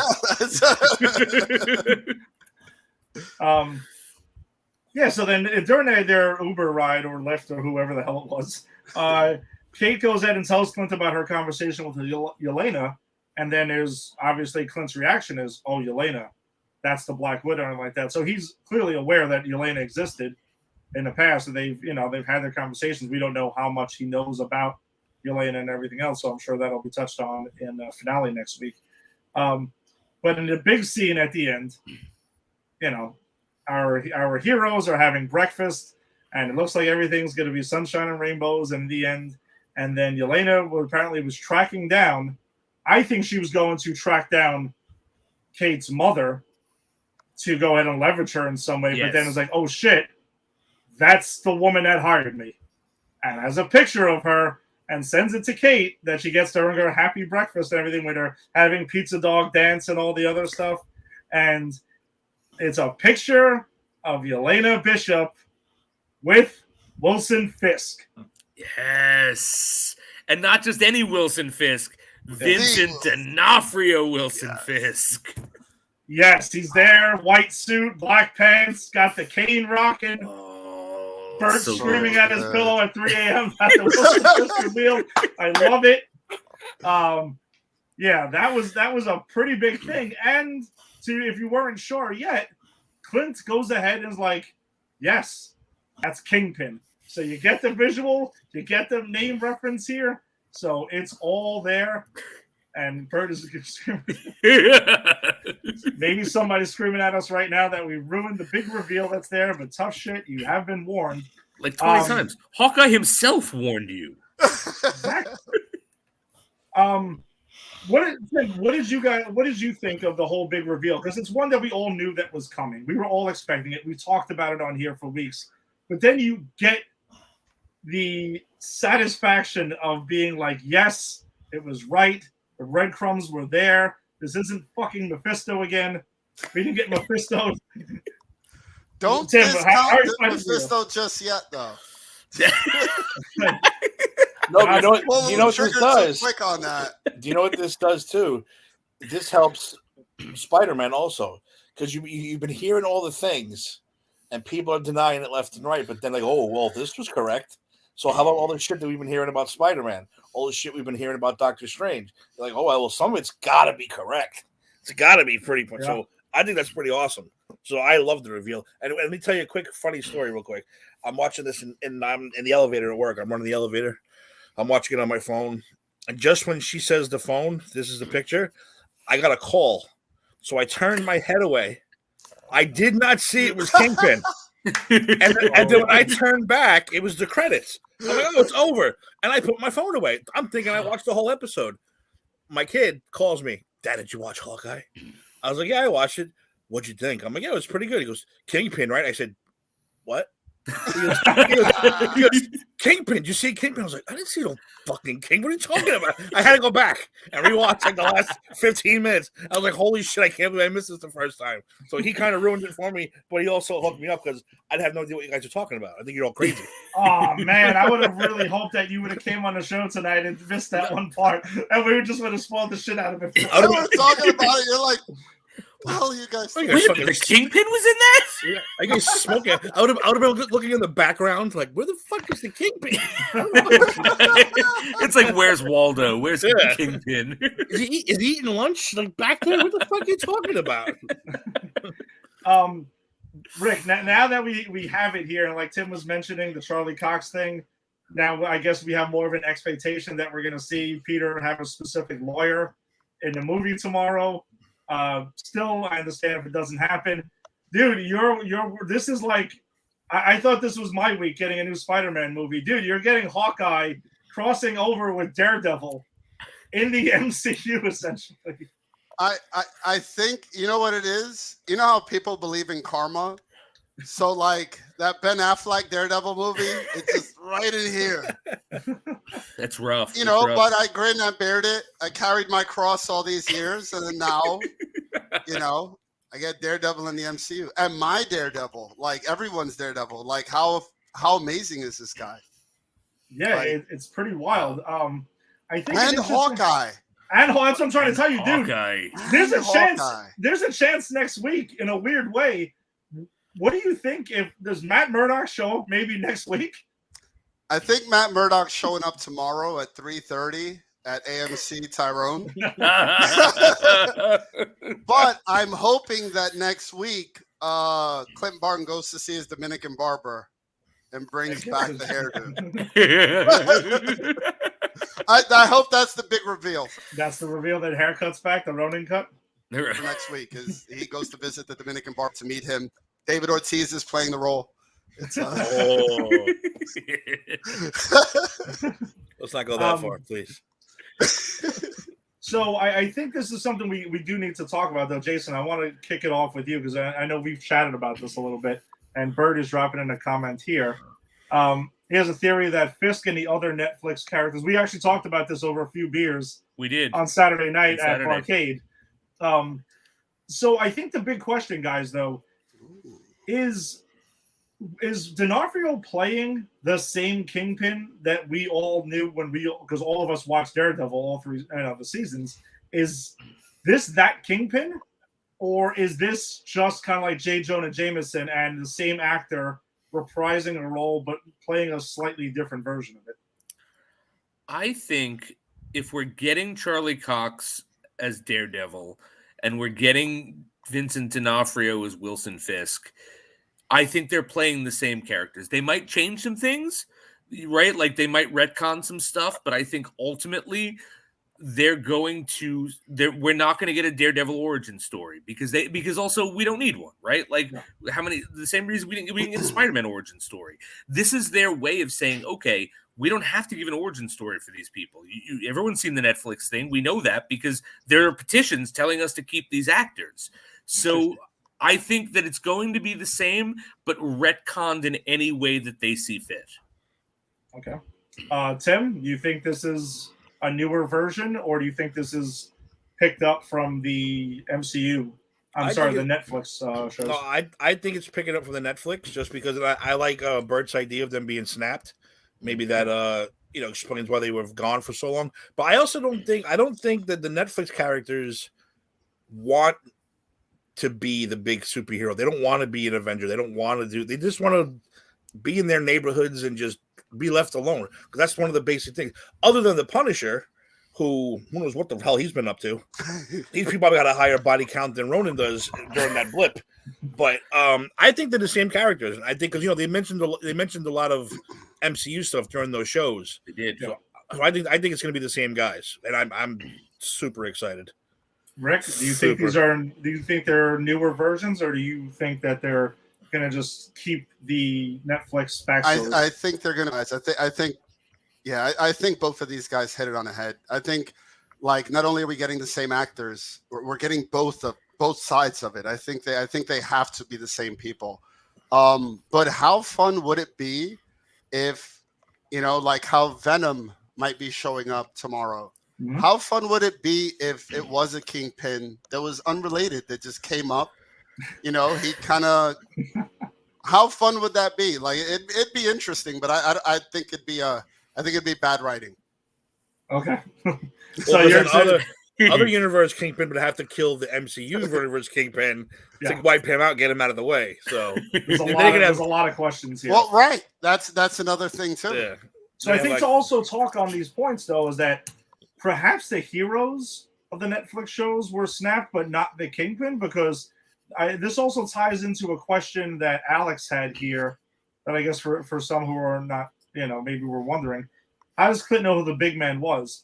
Because we got to believe as Ronin and during the 5-year break, right, that's when he probably met Wilson Fisk and had his run-ins with Kingpin, and that's when this all went down. And maybe that's why the Avengers weren't really jumping in and helping him. He was kind of like on his own solo, like Rick, solo Avengers quest versus the Kingpin. Yeah, that makes total sense. Here's my theory. I think that if they are the same, right, characters, Wilson Fisk and Daredevil, I think we're going to find out Daredevil was blipped, Wilson Fisk was not. And it was because of the blip that Wilson Fisk was able to get himself out of prison, because he was in prison at some point, and get himself set back up because his obstacle, who was Daredevil at the time, is gone. And then Ronan comes in and messes things up or whatever. But I think that's how they're going to sort of justify him being built back up power-wise. Yeah, and by the way, I also agree with Bert. Yeah, we need that violent Kingpin that we got. If you're watching a show and you have not seen Daredevil seasons 1 through 3 on Netflix, do yourself a favor and a Christmas treat for yourself. Go watch those 3 seasons because they are absolutely phenomenal. I personally think Daredevil season 3 is the best season of any Netflix Marvel show we got, because that was bananas. It has Bullseye in it. It has the return of Kingpin. It's bonkers. But he's going, I'm sorry, wrong one. Breaking backs, decapitating people, screaming like an animal. There's a scene in season 2 when he meets Frank Castle in prison, and he has Frank Castle kind of intimidated, which is a little bit nuts that, you would have anybody intimidates Frank Castle in any way, shape, or form. But yeah, and we're excited to just see Kingpin back in the street level characters. And Bert, you're like reading my mind at this moment, to be honest with you.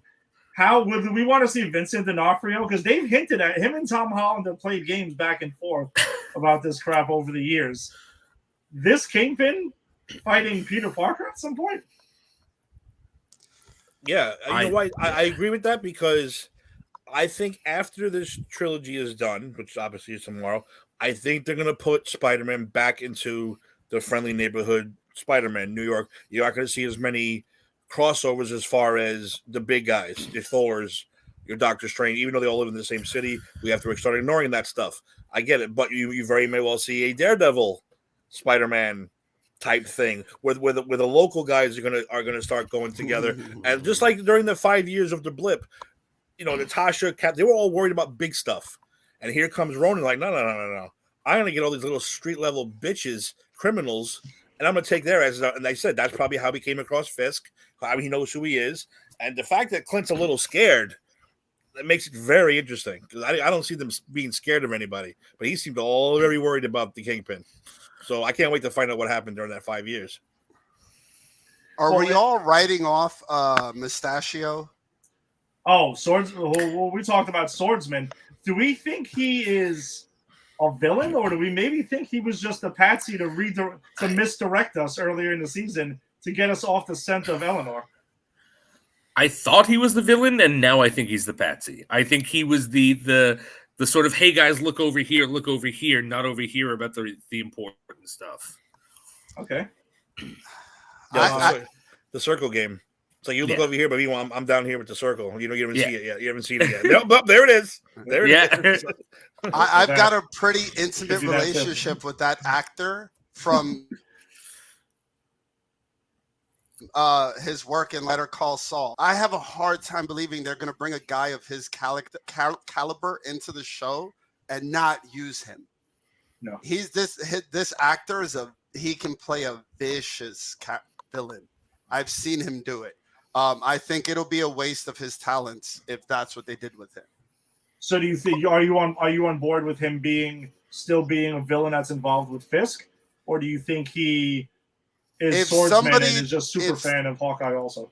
If somebody told me that he tapped Val to hire the Widow to go get Clinton Barton, I wouldn't be surprised.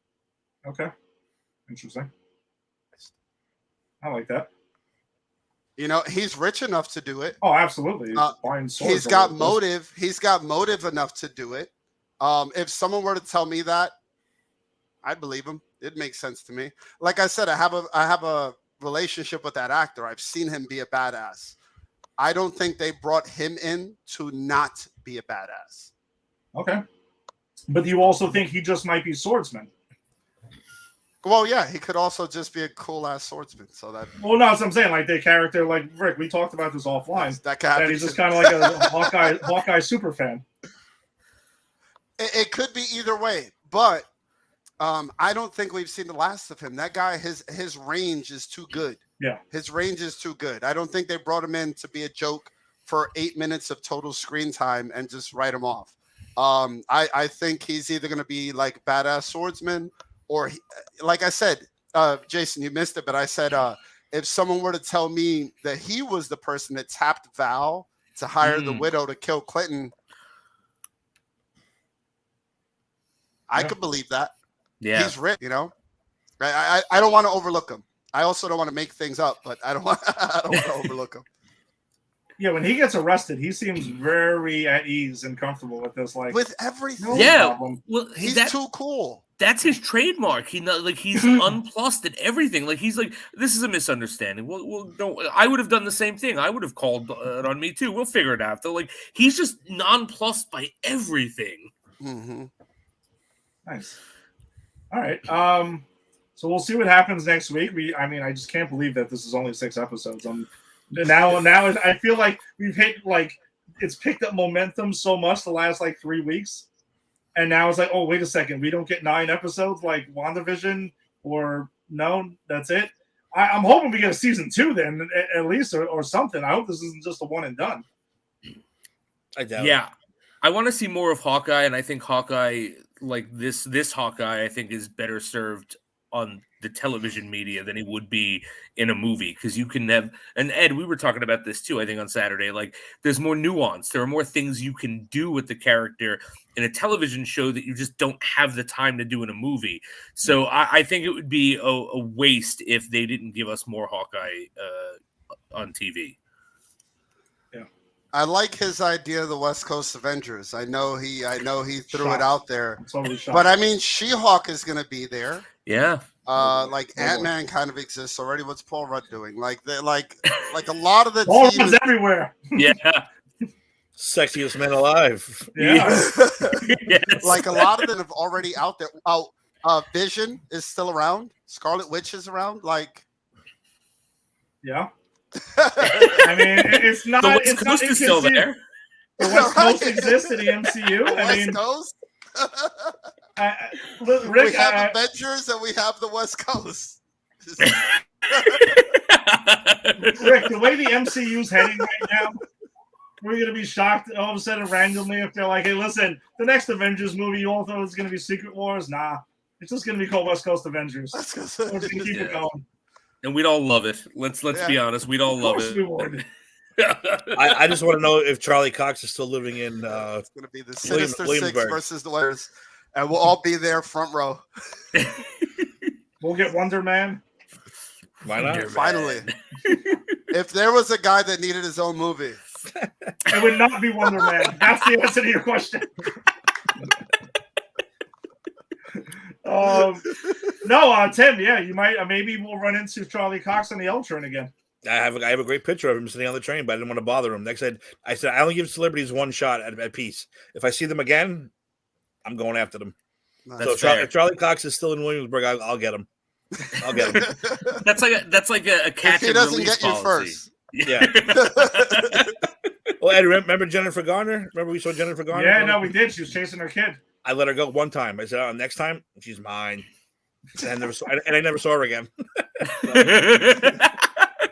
Still got time. Still got time. Maybe she got blipped. She blipped Affleck right to J-Lo. All right. Are you gentlemen going to stay on for Spider-Man Far From Home, or are you just skipping out? What's up? I'll stick around for a few minutes. Okay. Rick? Okay. Awesome. All right. So Awesome. we're going to transition on then to our movie of the week. We are completing our Spider-Man theatrical Spider-Verse rewatch that we've led all the way up to tomorrow and next week. It's genius how this worked out, but somehow it worked out where we had just enough Spider-Man movies to lead us up to Spider-Man No Way Home. So the last film is Spider-Man Far From Home. To get you ready for tomorrow's Spider-Man No Way Home, and that's what we'll be talking about next week. Yeah, I was actually saying, I rewatched this movie, and I kind of feel like I may have undersold it a little bit over the last couple of years. I enjoyed it even more than I kind of thought, to tell you the truth. I love this movie. I think it is nearly flawless. I have only one ding against it, and I'll get to it when we get there. Mm-hmm. But I love this movie. Like, all of my notes are like Ned's journey. Ha! Oh, this happened. Ha! Edith means even dead, I'm the hero. Ha! Like, I just my notes are all my joy and laughter at this movie because it's just so much fun. It is. This movie is a blast, and I think it's also as a Spider-Man movie, it works really well on a lot of levels that I don't think some people give it credit for, because they still start running with some fans with the Iron Man Jr. shit, which I think if you look at it on the surface, I can understand where that may come off. But when you really take a look at this movie, this is Peter more distancing himself from that type of thing. And this movie is an extremely important movie in the MCU as a whole, because this was the first film. This is the last Phase 3 movie, because this technically is the end of Phase 3. It's what we get to see the MCU post Endgame, and we get a whole lot of explanation of what the world was like. Yeah, like people just popping up and all of that in the 5 years and everything else. I think it is the most brilliant thing in the world that they decided to explain to everyone what happened after the blip via a high school like news thing, and like I Will Always Love You is playing, and there's like this cheesy montage of the Avengers, and then like the fact they deliver the exposition like that. And again, I work in high school, like this awkwardness that is between these two students, and then this feels like high school to me. Like I just thought it was a brilliant way to catch us all up and still have us laugh and not be like, okay, I know, I've seen it. You know what I mean? Yeah. And let's not forget the most important part of this whole movie. Night Monkey. Night Monkey. Night Monkey edition. Let's not forget Night Monkey, the greatest new character in Marvel in probably 10 years. I love Night Monkey. So yeah, well, whatever. Let's talk about Peter Parker right off the bat in this film. Tim mentioned ends up becoming AKA Night Monkey when he has to kind of like conceal Spider-Man's identity, because it's true. If Spider-Man shows up in Europe and is with his class again, people aren't that dumb. They're going to really start piecing it together pretty quickly. And I think that's proven by the fact that MJ calls it like in the middle of the movie that he's Peter Parker, and she's like, or that he's Spider-Man. She's like, yeah, Washington, come on, where were you? And it's like, no, I had gotten sick. And so like that moment proves that yes, he is correct. If he showed up as Spider-Man, even Flash is going, wait, Penis Parker is Spider-Man, you know? Yeah, exactly. Yeah, and Peter's journey in this movie, and again, it's also something that is kind of heartbreaking at moments when it's, when there's not really playing it always for laughs. Peter's dealing with the death of Tony Stark a lot in this because it's just fresh off of it. He sees him in the flight. There's the in-flight movies that are like Heart of Iron or something like that that's in there. There's also like one about Wakanda and stuff like that that I thought were great drop-ins. There's murals of Tony everywhere he turns. And then he has that conversation with Happy towards the end of the movie where, to me, that might be one of the best scenes in this film, when he's talking to Happy and he ends up building his own suit and everything. That whole back and forth about how he feels he's got a lot of pressure to be the next Iron Man. And the reporters are asking him at another point in the movie, are you the next Iron Man? Where are the Avengers? Are you leading the Avengers? Are you an Avenger? I mean, he's a 15, 16-year-old kid who's having to deal with all of this shit. That's a lot, man. There's a lot he's being asked on his shoulder here. And I think it's important to point out, like, Tony Stark was his father figure. We talked about it when we did Homecoming, like when we were talking about how Tony Stark's a bad dad, right? But Tony Stark is his father figure, and he's dead. Uncle Ben was his father figure, and he's dead.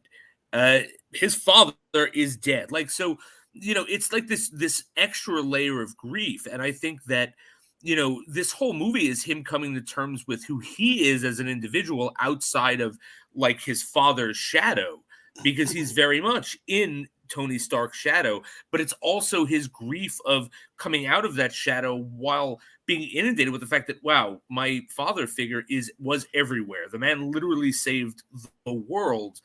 And I have to be faced with that no matter what. I have to be faced with that every day of my life and still live my life and still process my grief. So I think what they're doing here, I think, is really interesting. Yeah.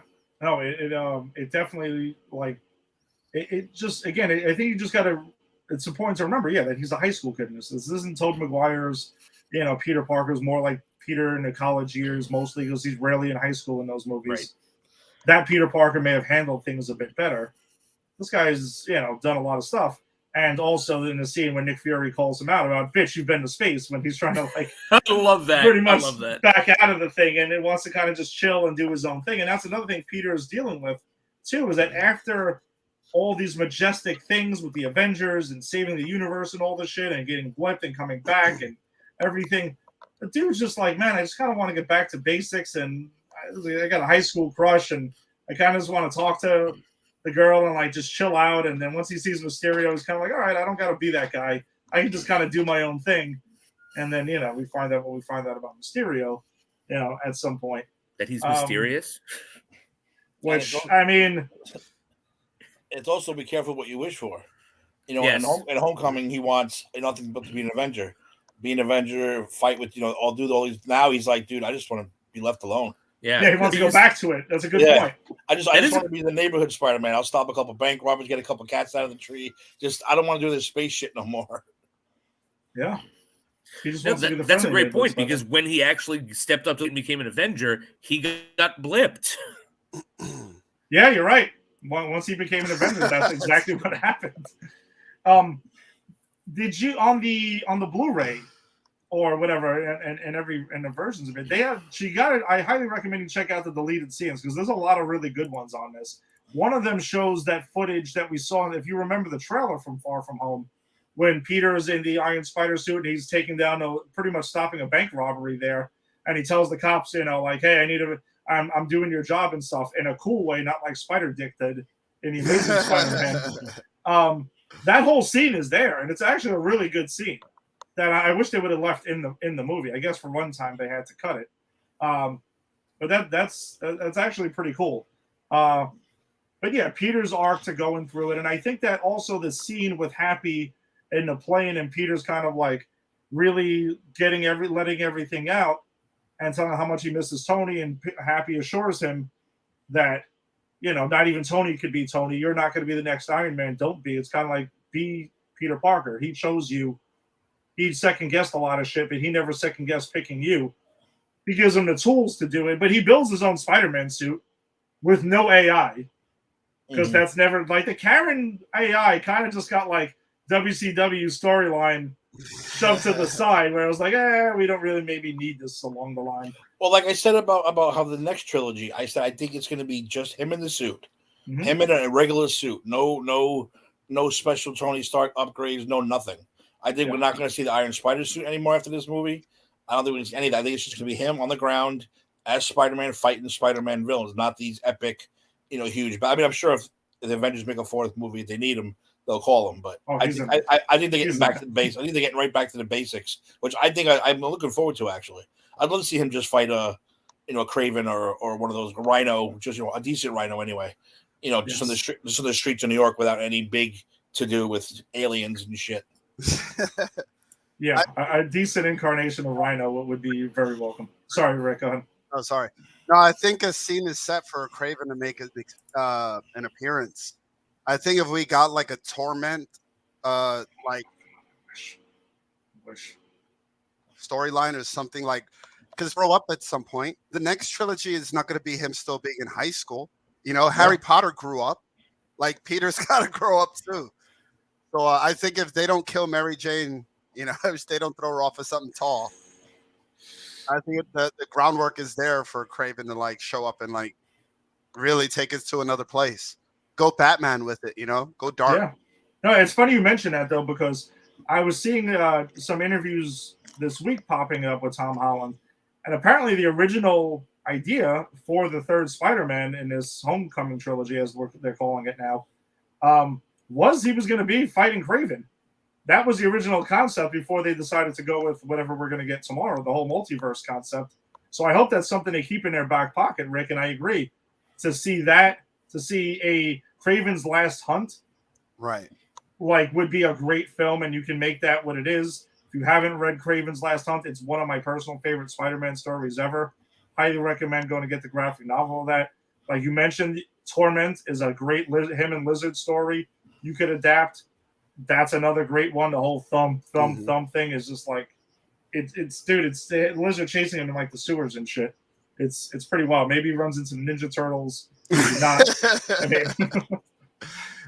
No, but they've built. I feel them bringing in the Daredevil, the Luke Cages, the Punisher. Like they're laying their groundwork. The fucking universe is huge. They can do. They can do whatever they want to do with there. The fans will be there. They've earned the confidence. Oh no, they've definitely got the Spider-Man confidence back in the franchise and the IP itself now. Marvel Studios has done that. And yeah, and I agree with Tim. I'm looking forward after this from these grand, majestic, world-ending situations to get it back to being friendly neighborhood Spider-Man. And, he could have the black and red suit that he has now, because there's not that many bells and whistles in it. From what we saw in this movie in Far From Home, it's kind of just, it's got a parachute and web shooters, and that's pretty much it. I mean, and I think it's telling that when Peter made his suit, that's how Peter made it. So one question about his web shooters. Mhm. I don't like them. I like the him doing this thing. Yeah. And they just come out of his body. Well, where do you guys stand on that? No, I like the web shooters that are back. When in the Raimi trilogy with the organic, if you want to call it, web shooters, I mean, I didn't think that was a bad change. It seemed like it pissed some people off because it took away from Peter's intelligence that he was so, smart, and it showed off how he can build his own web shooters. The web shooters are fine, and I think it also plays a role. Like at the end of this movie, when he's fighting Mysterio, he runs out of web shooters. Right. They do go dead, and it does change the fight where he has to kind of go ahead and take it there. So they've used it as a story beat quite a bit. I dig it. I think you keep that, and maybe you can just advance them or whatever. I don't know. Bigger cartridges or some shit like that. I don't know. Yeah, I'm pro web shooter too. I like. I mean, I like the Raimi one too. Also, it didn't bother me at all. Yeah. But I kind of dig the web shooter thing. Like you said, it's Peter building this. The 16-year-old, 15-year-old kid building these with his own hands, because it makes it interesting. But I think it's funny because in the one Andrew Garfield movie I saw, because I did only see one of them, I actually thought the web shooters were like kind of pointless. But in this, because as it does go to the story and it changes the fight.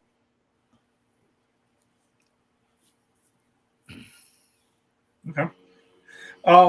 So I guess that also can, and his relationship with Aunt May in this movie, I think is pretty interesting, because I think it's smart how Lois Lane in the DCU knows that she's not an idiot. She knows that Superman is Clark Kent and everything. I think it was important to have Aunt May know that Peter is Spider-Man, and they work together with it, and it kind of eases a lot of like the weird, like treating May like she's an idiot. Peter's doing all these things and knows nothing. She can't figure it out. And she has a relationship with Happy Hogan in this movie, which is played for laughs most of the time. I enjoyed it. I didn't see it coming necessarily, but I thought that was pretty funny. I like that little twist. And you know what this is setting up too? I have a feeling this is setting up also. I think at the end of No Way Home, I don't think anyone's going to know he's Spider-Man. I think these movies are like, I know what happens now. If people know who I am, I put all my family and friends in danger. It's probably better that no one knows. Strange does his little magic thingamajiggy, and then next thing you know, no one knows who he is. Maybe MJ only will know, or maybe just Aunt May. I don't think he's going to have Ned anymore. I don't think he's going to have MJ anymore. Just my personal opinion. Wow. Okay. Like these movies basically are like, holy shit. Maybe my friends and family shouldn't know who I am, and then that'll also explain how Michael Keaton doesn't remember who he is anymore. That's a big snafu out there. How Michael Keaton knows who he is.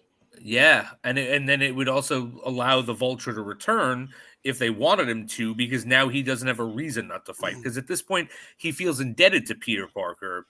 If he doesn't know that he's Spider-Man, he's not going to feel that way. Exactly. Just a guess. Unless tomorrow at 3:30, Vulture makes a face turn.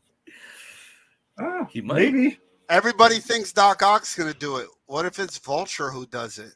That would be it's cool. Possible. But we know he's in Morbius also. But what if it happens at 6:45 instead? What happens if it happens at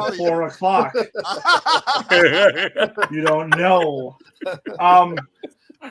I guess fun. It can happen at any point. It can happen every 3 hours. We're so close. Oh yeah, no, dude, Rick, it's crazy that we're this close to it. I can't believe it's actually going to happen now. By this time tomorrow, we will have all seen this movie. It's exciting. I love that I'm walking into it, and there he is. The trailer, I have no idea. He just popped in Leslie Nielsen style. That is the time to go. Can we get online now? Can we go? Can we line up? Far from home. So I think there's also, I guess, a couple other things. By the way, I wanted to mention with Peter. We get the mention of his spider sense for the first time, The known Peter as Tingle. the Peter Tingle, because of course I got a Funko Peter Tingle shirt. That's a great shirt. That is a great shirt. We'll see you tomorrow. That is a great shirt. I dug the fact that it was developing through this movie. It wasn't like a thing that happened right away. And obviously, when he beats Mysterio at the end, it turns out to be a huge thing because he's out of web shooters. He's fucked up. He's got nothing left, and that's the last thing he has to rely on is his, his spider sense. Which I'm curious to know how much that's going to play into tomorrow's movie. Yeah, I dug that. I hope it does. Okay, Jason, good. Yeah, Tim, I'm sorry. No, go ahead. Go. I hope it does play in because I do think that they did develop it. They set it up in Infinity War, right? When his hair on his arms stand up, that's the setup, and then he's been developing it, and by this point it should be honed. So I'm hoping that they really take full advantage of it in the battles coming up tomorrow at 3:30 or 4 o'clock, whenever we're seeing it, or 6:45, or Saturday at 9 a.m., whatever it is. Either one's fine with me. It's all good. All right, nobody text each other at 9 o'clock. 9 o'clock tomorrow night. Then you can text each other. Yes. I guess another big thing that we're going to have to get addressed, and it's funny how we're talking about Far From Home, but we're tying it into No Way Home so much, shows our excitement for it as well, is Edith. Edith still exists at the end of this film. I'm hoping that we get an explanation in the first 20 minutes or so of the next movie that Edith has been destroyed or something, and that's the end of Edith. Because, realistically, if he has Edith, and that's a pretty good way to deal with the Sinister Six. Just call it Drone Strike? Call it Drone Strike. Fuck this. I don't need other Spider-Man. I don't need Toby. I don't need Andrew Garfield. Edith. They're the target. End them. I'm sure Nick Fury or whatever's left of S.H.I.E.L.D. took responsibility for Edith by now. Yeah. Someone did. Because they probably realized we can't have a 16-year-old kid, even though Tony trusted him, running around with fucking Edith. Yeah, exactly. 3,000 drones with machine guns and missiles. It just goes to show again how terrible Tony Stark was at being a hero. You know what I mean?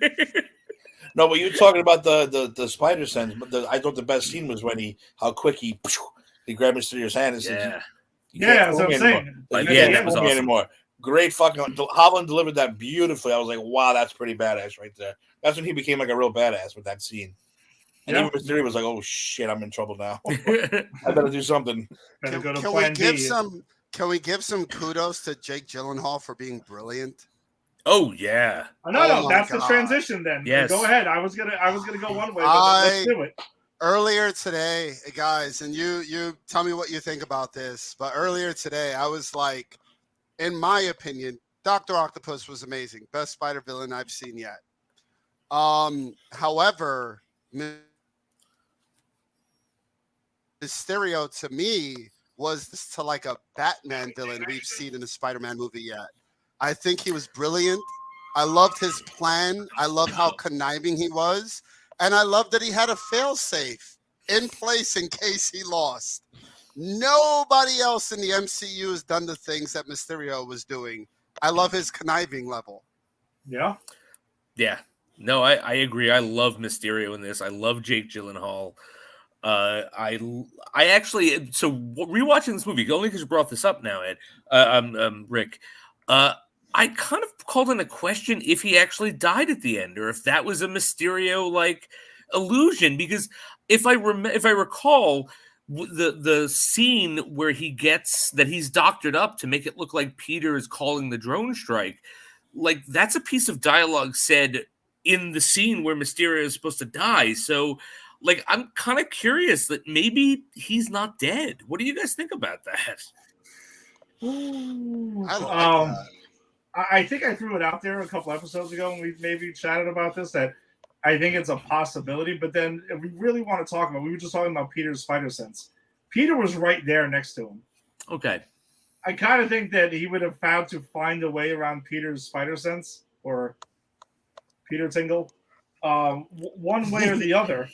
Rewatching it again is the reason why I kind of think that Mysterio is dead, but as we know, he's not Uncle Ben, and he's not the Waynes. Yeah.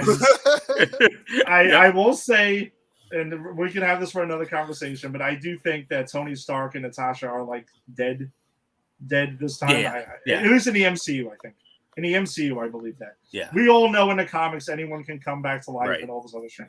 But I think that the rules do change a little bit in the movies. Yeah, because it becomes about contracts and actors who are willing to Age do of actors, actors want to do other things. So I think the rules change slightly. But I think Mysterio is dead in this. That's why I will go out on a limb and saying that. Watch him show up tomorrow, and he's the sixth member of the Simpsons. That's right. And I won't be mad. I'll be happy to be wrong about that one. I think Mysterio. Funny that Jason says this. Mysterio can't be dead, because if they were to bring a Mysterio from another like universe, who's to say he ever fought with Spider-Man? So then I think that ties into this film, though, Rick. Is that remember every other villain that we're getting fought an actual Spider-Man and died. So this Mysterio's from this universe. Maybe he didn't die. I love the idea because I've been completely confused about it. Because every other villain has, for the most part, every other villain has died fighting Spider-Man, including him. So how else can he make an appearance if him from another multiverse probably never fought Spider-Man? Him in another multiverse was probably at war with Logan. Like, we don't know. So I think that's interesting, though, because that goes back to the conversation in Far From Home when Peter first meets him and they have that conversation when Nick Fury and Maria Hill is there. And he starts talking about the multiverse. He talks about and explains it in pretty high lengths. And we find that it was written by one of his flunkies eventually, that there was a whole thing that was there. I call them the I Hate Tony Stark Club. Oh, they're totally the I Hate Tony Stark Club. And which, by the way, I also want to say is that I do love the transition or the adaptation of him from the comics, because in the comics, he's just a Hollywood special effects guy who, just turns evil. And in this, he worked for Tony Stark. We see his connection to Tony Stark in Captain America Civil War. We also see one of his flunkies have the connection to the original Iron Man movie when Obadiah Tony Stane is yelling at him. Stark built this in the desert with a bunch of scraps. I love that line. Well done. Well done. Well done. I like that. That was good. That was good. Next time, just don't take a breath next time. You're right. You're right. It's got to be one gasping at the end. Like, that's the way. Came with scraps. No, but I would say real quick, as you know how I hate the Gyllenhaal family. I know you'll be shocked, Rick, to hear that, but I hate the Gyllenhaal family altogether. But I really liked him in this movie, which says a lot for me. And as far as him being dead, I think, like you said, Ed, I think he has to be. Yeah. Because it kind of, they said Peter was right there. Peter's using his Peter Tingle, which is probably at full blown now, ready to go. So I think if you keep, like, he killed him once, killed him twice, killed him, how many times are you going to kill him? I mean, how many times are you going to use the same joke over and over again? Use the same gag. Move on to the next gag. I mean, but I said, if he is alive, I'll take it. I don't care. But I think he should be dead. I mean, you can't have all the villains running around all the time. You got to knock a couple off here and there. Or Rick, were you alluding to possible alternate version of Mysterio? Another universe's Mysterio? It'll be Maggie Gyllenhaal, and I'll really kill myself. Yes. I actually would love that. Maggie Gyllenhaal from The Deuce shows up. Dude, if Maggie Gyllenhaal's in this movie tomorrow, I might get up and walk out. Like, I gotta. No, you won't. Jack, you can't. No way. No, then you're buying a ticket to the next showing. Yes. I need to reset. Wait.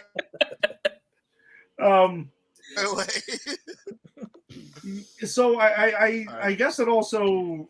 By the way, if you like Jake, I love Jake Gyllenhaal's movie. I also have said before, I'm a fan of his anyway. If you like Jake Gyllenhaal, I'm pretty sure I told Jason this or whatever. And Rick, I don't know if you've seen it. Have you seen Nightcrawler?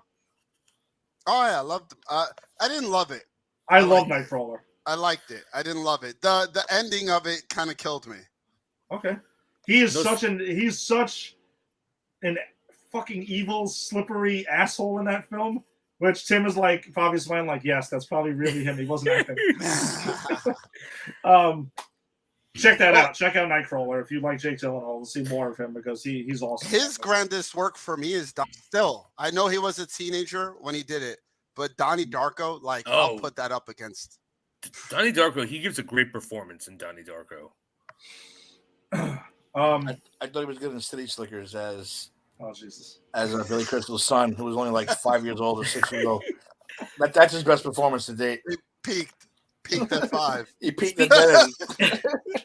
Speaking of Jake Gyllenhaal, do you think there's a multiverse where him and the Joker, like Mysterio and the Joker, can't quit each other and they're both like cowboys? Yep. Can I pay for that movie? I agree. I would love that movie. Is there a multiverse where Jake Gyllenhaal took over for Tobey Maguire and was in Spider-Man 2, and he shows up tomorrow? Can I pay for that movie? Because that was the thing. Tim knows that was the thing at one point. So, by the way, if I had the power to travel between multiverses, I would literally just go to different multiverses to see different versions of movies I liked, like Back to the Future with Eric Stoltz. You know, that's all I would do with that power. Tim's Nightmare multiverse, where Nicolas Cage is Superman and Jake Gyllenhaal is Spider-Man. Yes, I would do everything I can to get out of that universe. Oh, Jesus. Everything I can. Jake Gyllenhaal instead of Andrew, though. Well, I would take Jake Gyllenhaal over in a heartbeat. In a heartbeat. Don't forget, Jake Gyllenhaal took over for Vincent Chase as Aquaman too. Don't forget that. Oh, that's true. Actually, the Entourage universe, right? Facts. Jake Gyllenhaal's the second pick for everybody. He takes over for everyone. I guess let's talk about MJ also in this film, who gets a lot more to do than she did really in Spider-Man: Homecoming. Because we talked about Spider-Man: Homecoming last week, and it was very much like comedic relief, side comments here and there. She gets a lot of shit to do in this, and a lot more character depth and overall, and shows. And I'm assuming she's going to get more to do in No Way Home as well. But in this, I liked her a lot. I liked her much more in this than I did in Homecoming. You know, she has the smart-ass remarks still, but it's a little bit different, more of a real character. And I love at the ending scene when Peter takes her swinging around the city, instead of like in the comic books, or like in the Raimi movies where MJ's like, oh, it's okay, this is great. She's like, holy shit, I'm never doing that again. That's the scariest thing I've ever fucking seen. I have to admit, like, so in the first movie, I didn't love MJ. I didn't hate her. When the reveal that she was going to be MJ, I was like, okay. Like, I had nothing against Zendaya. I just didn't think that she didn't do much in that first movie. I really liked her in this. I thought she was charming. She had a lot to do. She had agency. And she's way more charming in this than she is in that first one. That first one, she's like purposefully a wet blanket, but I think a bit to her detriment. But here, she's still odd. She's still kind of like a goth girl. Like, she has that whole thing about how emo. Yeah, that's it. She's the whole thing about how, she wanted to go to Paris because there's some sort of, I don't know, something dark that she wanted to see there. I don't remember. But the Eiffel Tower was used for mind control. Army of the Insane. Yeah. That was it. So, the I kind of love that she is still kind of like, a bit emo and a bit weird, but now she has actual stuff to do and she's charming. She wasn't charming in the first one. She's very charming in this. Yeah. Agreed. I guess other Peter's classmates too. Let's hit on a couple of those. Flash Thompson in this movie. Fucking love Flash Thompson. When he gets punched in the nuts and everything doing the flash mob thing, I thought was hilarious. And my favorite scene of his is, obviously the one where he's like gushing over Spider-Man on the news because they're all like gushing over Mysterio, and he's like, yeah, he's cool, but he's no Spider-Man. And then he's like, what's your deal with Spider-Man? Like, he's like, he's a cool dude. Protects the neighborhood. Cool suit, man. Why not? And then Peter walks in, he's like, what's up, dickwad? Yeah. Perfect. That's the Flash relationship. No, dude, that's high school. Great moment. Yes, it's high school. Yes, it is. Of course. Exactly what he was saying earlier. Yes, and ironically, all four of us met in high school. Yes, that's where we know each other. Rick and I met Mr. T in high school. Because remember too, when Homecoming first came out, MJ and Zendaya and the kid who plays him was like, really? This is where we're going? But then again, they grow on you, and you understand they made some changes Yeah. Flash doesn't have to be the big dumb jock. He could just be an asshole bully who's jealous and has a bad home life. And Right. then Zendaya is a little emo girl. At first, I was like, no, but then you're like, okay, you know what? I see the point. I get it. It makes a lot more sense. You can't have the redhead cheerleader all the time. It doesn't make any sense. So yeah, I really like both of them.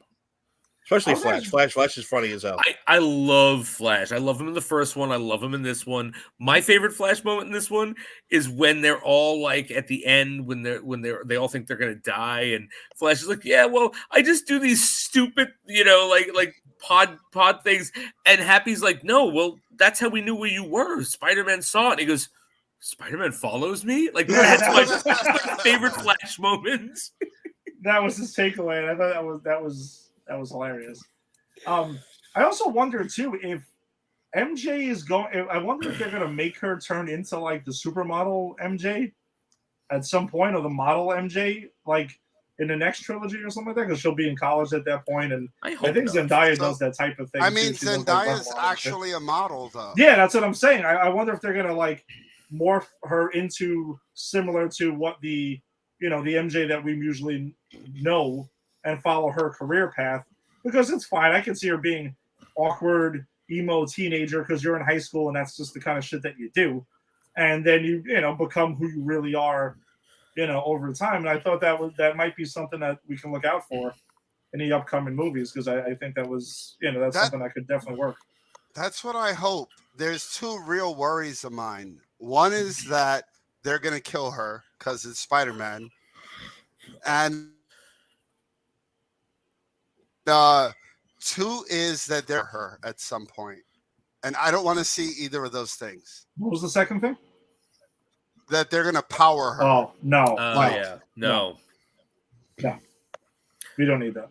I don't think right. I don't want to see either of those things. The thing is, Zendaya's she's a major actress, like she's a big deal.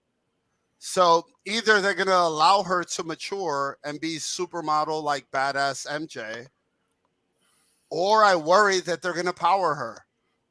I think she goes supermodel. I think she goes supermodel. I hope so. So. Like I said, I worry about bad writing all the time. as we all should. I'm going to be contrarian. I don't actually want to see her as the supermodel. I think they created a different MJ here than we've ever had before. And whereas I think that they should have this character come into her own to be her own like woman in the next trilogy, as I'm sure the next trilogy is going to be Peter coming into his own as being his own man, like, because he's not going to be a kid anymore. Like, I don't necessarily think supermodel or model would work. I mean, Zendaya is a model, but this MJ is not Zendaya. This MJ is a very different thing. And I kind of just want to see her come into her own in a way that makes sense to the character. And I just don't think a model would make sense to the way they've set this character up. Okay. I was to say too is that also in my notes I had their first kiss. I thought was actually pretty funny. The way that they went ahead, and it was the high school first kiss. That you see. It was at the quick peck and everything, and blah blah blah. I thought that was pretty cute and funny. And another thing I wanted to mention, I had in my notes about Flash. So when Flash is talking, when they were all that scene that I referenced when they're talking about like, hey, Dickwad and everything, when they're talking about Mysterio, right before that, when they're talking about the elementals while they're watching the news, Flash literally drops the Hydro Man origin story on us real quick, and they write it off as a joke, and I thought that was hilarious. Mm-hmm. That was great. And I, what do you guys think of the handling of Nick Fury in this movie? Because that was something that I wasn't sure how I felt about it still. Maybe it's because we haven't gotten the payoff for the post-credit scene yet. I'm assuming that'll be Secret Invasion when that series hits Disney+. But, like, Nick Fury is kind of off. I'm guessing he's building Sword. I've been saying that, like, the entire time. And maybe that's why it's believable that he would get fooled by Mysterio constantly throughout this film like he does, because it's not really Nick Fury. I see that's my ding, is that it's not really Nick Fury. Like, I get it that it makes sense that he would, that's how he's being fooled and everything. But to be honest, when we get to that post-credit scene, since you brought it up, and it's revealed that they're the shape-shifting aliens, I kind of feel a little bit where I'm like, so wait, that wasn't Nick Fury or Maria, like then like what was like it just didn't sit right with me, and watching it the second time knowing that it wasn't Nick Fury made it like every time Nick Fury does something badass, I go, yeah, but that's not Nick Fury. And so I don't know, that is the only ding I have for the movie is I don't like the way they handled the Nick Fury situation. Okay. See, I'm glad it wasn't Nick Fury for one reason. I did not like him in this movie. I thought he was kind of like a dick. Like you're tranking my friends. You're interrupting my vacation. You're calling my phone 300 times. It's like, dude, I don't work for you. I'm a 16-year-old kid on a school trip. Leave me the fuck alone. And as they understand, you've been to space. I don't care. Like I don't care who you. I don't work for you. I am not a SHIELD agent. I'm not any of these things. Leave me alone. Like just go. And meanwhile, he's like, no, you work for me now. You're gonna fight a giant fire creature, and this is gonna die. And you're gonna trust this kid. But take your mask off, and no one cares. It's like, dude, here you go with the mask. Then my mask thing, my mask peeve. They'll take that off, dude. I don't know these people. How do I know Maria Hill? How do I know Maria Hill's not going to rat me out? How do I know? I don't know. He's like, no, take your mask off. So I annoying to me in this movie. So I was kind of glad it wasn't actually him because it kind of saves the character a little bit. I'm with you guys on that. Out of character. Also, nobody tricks Nick Fury. Yeah. I'm with you guys on it. Okay, so you're happy it wasn't Nick Fury, but I can kind of see that. I think, Jason, the way that the lens that you're seeing it through is, I think that's kind of how I felt the first time I saw the movie. I was like, I really like that movie, but I don't like the fact that it wasn't Nick Fury because I was excited to see Nick Fury work with Peter Parker.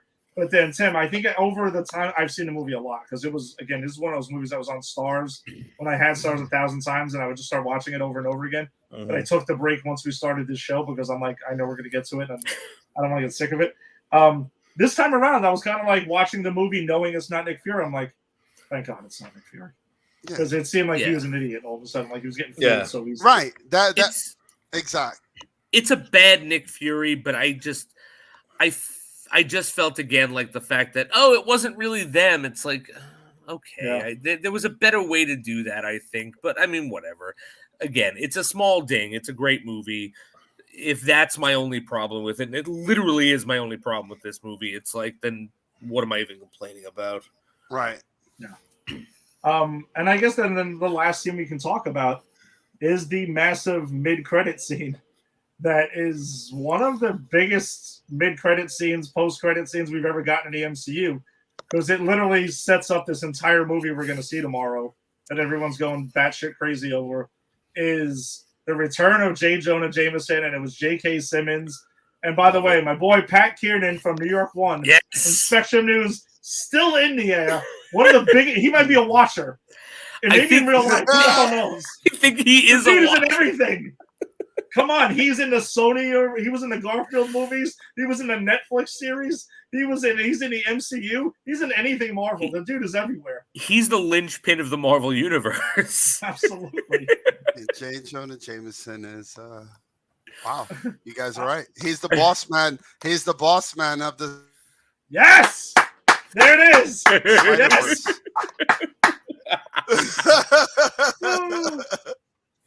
Tim, I think you're muted. He shows up at Andrew, shows up at anybody. You're playing Spider-Man.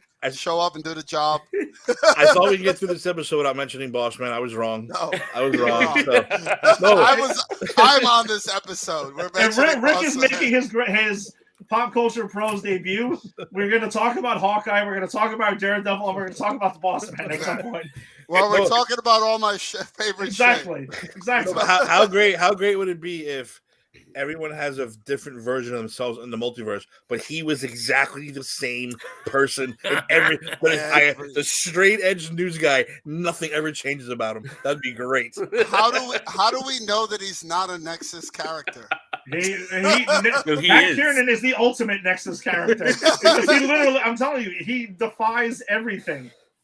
We're talking about that episode of Hawkeye today was monumental in ways of potentially merging the MCU with the Netflix universe. But Pat Kiernan has done that already. He has. On his own, and he's been in the Garfield movies. He's been in everything. So he's like, hold my beer. I got this shit. When I first saw this movie, I did not know J.K. Simmons was in this. I didn't read any rumors. I didn't know nothing. But when that happened, I was like, this was me at the end of the movie, like the last shot of the movie. I lost my mind. Like, Ed, you and I saw this together. At least I don't know if it was the first time you saw it, but it was the first time I saw it. And I remember that's all I wanted to talk about when we got out. I was like, wait. Like, what was that? J. Simmons? Jesus Christ! They're bringing him back, like, because that was unheard of that before. Like, they replaced you, or they cut the character out. They didn't like bring it back. But it's like, who else is going to play J. Jonah Jameson as perfect as J.K. Simmons? Yeah. And now, Kevin Bacon. Remember it was Kevin Bacon for a while. Dude, I was on board. I was on board with Kevin Bacon and Rick. We had to talk to this at some point. No, we never discussed this. I would have started an online petition. I was online for Kevin Bacon, or I was all for Ice Cube being kind of like the character, the chief he was in the Jump Street movies, and coming in and screaming like that. I would have been all about either one of those. How good would that have been? That would have been so good. That would have been acceptable for me if this wasn't an option. But the fact we got J.K. Simmons back, a PG-13 cube though. I don't know what a PG-13 cube. Oh, bleep him! Just bleep him. We've seen PG-13 cube be funny. Are we there yet? Oh, I knew that's right. Yeah. No, but I mean, but he has to be a J. Jonah Jameson's not Friday. Not a quiet guy. What if it's Friday Ice Cube? Friday Ice Cube as J. Jonah Jameson. So no cigars. He has a freaking blunt there. He's got the blunt. It's him and Chris Tucker running the Daily Planet. On the Daily Planet, you hear me? So does that not at that point? Does that make Debo the Rhino? Yes, Debo would be he would be the champion because J. Jonah Jameson hires him. He'd be better than Paul Giamatti. He'd be better than Paul Giamatti as the Rhino. No, look, I would be better than Paul Giamatti as the Rhino. I mean, Jesus Christ. And I look like Paul Giamatti and I can't act. I mean, you know, Paul Giamatti's watching this, right? He's fucking. Oh my God, they're making fun of me again. Look, I don't want to. Look, I just want to put it out there. You guys don't know. Paul Giamatti watches your podcast on the regular. I don't want to have to unhassle the Hoff and Paul Giamatti. Paul Giamatti, we love you. You're wonderful. Sideways was a wonderful performance. Sideways. You're brilliant in almost everything you're in. No one was brilliant in. Wait a minute. I'm sorry. What movie are you talking about? I don't think I've ever seen that movie, Rick. But no one could be brilliant in that movie. Paul Giamatti was brilliant in Private Parts as Pig Vomit. Pig Vomit. That's how I know him. Yes. It's terrible because I always think of that man as Pig Vomit. All right, fellas. Do we have any final thoughts on Far From Home? I have a couple things I want to get out. So first, and this was brought up to me by my good friend of the show, Walter, that apparently before we meet Mysterio in Italy, like right before when they're all like doing that, when they're doing that montage about taking pictures by the water before the water elemental shows up, he's there in the background stalking Peter Parker. Yep. And I thought that was amazing. I just found that out today. So I want to bring that up. You do not ghost Nick Fury is one of the best lines in the movie. I love that Happy is the head of security and his password is password. And the fact, and this is my last one, the fact that Happy identifies himself to Peter Parker as not Mysterio is going, well, you know, I mean, you ran some movies up and they were expensive in the hotel. And well, by the titles, they were probably adult movies, but I didn't say anything. And he was like, Happy, like, yeah, like the comedy there is just brilliant. So that's it. Those are my closing thoughts on the movie. Another funny Happy line is when it was Flash Thompson and he runs into them and he's just like, you know, I'm with Spider-Man. He goes, wait, you work for Spider-Man? And Happy instantly gets pissed off. He's like, no. I said I work with Spider-Man. I don't work for Spider-Man. I love that. He's like, I'm not going to let that little shit go. Meanwhile, there's a plane blowing up behind him and all this other shit. Well, even that scene, like, all right, everyone, get to the plane. Boom. all right, no, get to the building, get to the building. Like Jon Favreau is great in this. Like we really forget is. how great Jon Favreau is because he takes like a secondary like position in these movies, but he's brilliant in these movies. Well, there's also love for Jon Favreau now with him on another levels because he's the man behind Mandalorian. Yes, and that's right. He's producing a book of Boba Fett too, right? And all of Ahsoka and all that. Yeah, He's my new Jesus. there's gonna be a candle in Tim's house of Jon Favreau. It's George Lucas on top, and you got Favreau and Filoni next. They're right there. So you're putting together your Last Supper, huh? That's Exactly. what you do? right in the middle is Lucas, Favreau, and Filoni, Paul O'Neill, Brian Leach from the Rangers. They're all Kevin out. Feige is he Kevin Feige getting into Let's this? throw Kevin Feige in there. Kevin Feige can get in there. Who's Judas then? Who's the betrayer of your Snyder? No, right now it's what's her name? Who's Patty Jenkins? She's my betrayer right now. Oh yeah. Right Well, now, she did give up the Cleopatra movie though to focus on Rogue Squadron and Wonder Woman 3. So maybe she's trying to, get on right the now. good side. Right now, she's my Judas. Otherwise, she can get out of it though. Okay. She can get out of it. She can get out of it. We'll see. Rick, any final thoughts on Far From Home before we? No, it's just Tim's giving it to us. I'm just like full out fanboy, just nerding out. I'm gonna fall asleep with a smile, and I'm gonna fucking. I'm just so excited for the 8 p.m. I don't want anybody to bother me. I'll just turn my phone off around noon, probably. I'll probably wake up and turn my phone off, so like nothing bothers me. I'm just all warm here in the feelings, Like some people are waiting till the 25th for Christmas. I'm waiting till 3:30. 6:45. Yeah. or 4 o'clock. 4 o'clock. Who knows? Yeah. And then Christmas comes again Saturday morning. For some of us. Exactly. That's all I got. That's all I got. I'm full out fanboy. I'm not gonna stop smiling unless they throw Mary Jane off of something high. Then I'll stop smiling. Yeah. Tim, any final thoughts on Far From Home or? Well, Rick, you didn't hear my theory. It's just a theory. No spoiler. No theory. This is just my theory. I think that either Garfield or Tobey Maguire are going to die saving MJ from that scene. It'll have to be My Garfield. prediction. It'll have to be Garfield. He had the best Garfield. death scene. It'll have to be Garfield. That'll be a nice redemption for him. Yeah. Exactly. So And I then don't think MJ is going anywhere, but I think one of them are going down hard. If we kill Garfield, can Black Widow come back? Fine, I would trade that off. No problem. A life for a life. A life for a life. That's it, right? Soul for a soul. That's how it's supposed to work, right? So we're gonna trade in Spider Dick for Natasha. Sure, no problem. Anytime. I guess he Red Hood going, oh shit, and I got to bring this bitch back.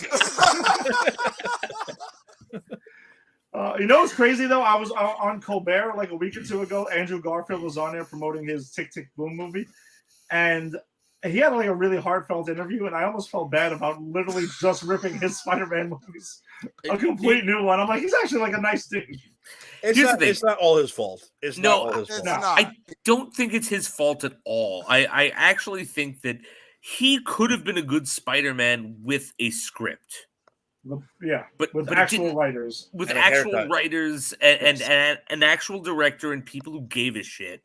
Like, I think he does the best he can. He's fine in those movies. Like, I've seen him in other things. He's a good actor, but like, there's no salvaging that one Andrew Garfield movie that he made with the lizard. One. Jason, boy. you want to know the best part about what you're saying? I've only ever seen the second one. There was a second one? Andrew Garfield got a second one? So What? in the second one, Jamie Foxx, he's like doing stuff in Times Square, and then his gap comes back together.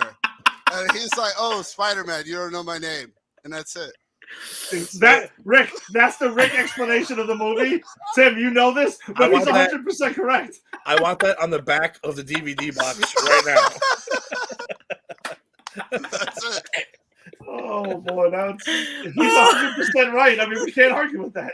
He blipped out. He was like, I'm done. I'm out. That was it. He dropped the mic and vanished ever. Now wait, am I missing the joke? Did you not watch the second one because you were supposed to watch it, or you just hated it that much that you pretend it doesn't exist? Ed, can you explain? As I've never seen this movie, so I sure. cannot actually. Yeah, not a problem. Jason hates it to the point where he is choosing to not acknowledge its existence. Okay, that's all I wanted to know. If you want to see Jason genuinely angry, you can go back and watch Granny's Peach Tea. I have to go back and watch it. 41 or 40. Yeah. I can't remember the number right now. But watch that episode. You will see Jason it's another T-shirt. Fuck you, movie. Fuck you, movie. It gets repeated throughout that entire review. So my literal notes of that movie I never saw or never heard of is just statement, fuck you, movie. Statement, fuck you, movie. I start the review off by doing a shot of whiskey, and I needed a second one to get through it. That's how painful it was. It was bad news, man. Oh, I'm telling you, you want a good laugh, go check that out. It is something special. It's something to behold because Jason really went in. And Walter, who came on our show afterwards, the next show to do Spider-Verse, watched that to get an idea of how we do movies. And he was like, what the fuck? What is going on with him? And I was like, watch the episode before that. Don't watch that episode. No, that is not our typical episode. Because I'm usually chill. I'm usually like, hey, let me find things to love about these movies. Because it's comic book movies. How could I not love them? I even tried to find things to like about that first Andrew Garfield movie. But that second one, no, I went in with a fucking vendetta. Yeah, that's how I do it. You try to find one redeeming quality. Yeah, and that which always came down to the Superman 3 versus Superman 4 thing. I said 4 has not one. 3 has at least one redeemable quality. One horrible redeeming quality. 4 Jason heard this. Jason heard this on Saturday night with Rogan and was there, and Jerry was there, and it started up again. Yep. And let me tell you something. I'm actually, except for, and I'm really hoping Grogan and you, Tim, come on when we eventually do Spider-Man 3 and 4. I am actually in Grogan's corner. I think Superman 4 is a better movie than Superman 3. But Grogan is like, it's the best thing that's ever been put on celluloid. And I'm like, all right, no, I can't co-sign on that. But I think Superman 4 is a better Superman movie than Superman 3 because Superman 3 is a Richard Pryor movie. Yeah, but Superman 3 has one good scene. Superman 4 has none. Both of them have none. Zero. They reuse the same flying footage 5,000-6,000 times. But in all fairness, all 4 of those movies are terrible, with the exception for when they came out. The first 2 were decent movies. For when they came out. Do they hold up? No, of course not. The second one was the most entertaining. The first one I thought was boring. Anyway, now we're getting to Superman. All right, listen. Yeah. Let's table this because we will be talking about Superman probably some point next year. I have a feeling that'll come up. But I'm sorry that Rick could not finish the episode. He got blipped again. A lot of blipping going on here this episode. I wanted to show him my shirt. I don't think he saw it before. I posted it, but I don't think he saw it. That shirt is awesome. Oh, that is awesome. Shirt. I was waiting for you to get it. I saw that you posted it. That's phenomenal. I wanted to show him. I don't think he saw it yet. All right. Well, thank you for joining us tonight. We appreciate it.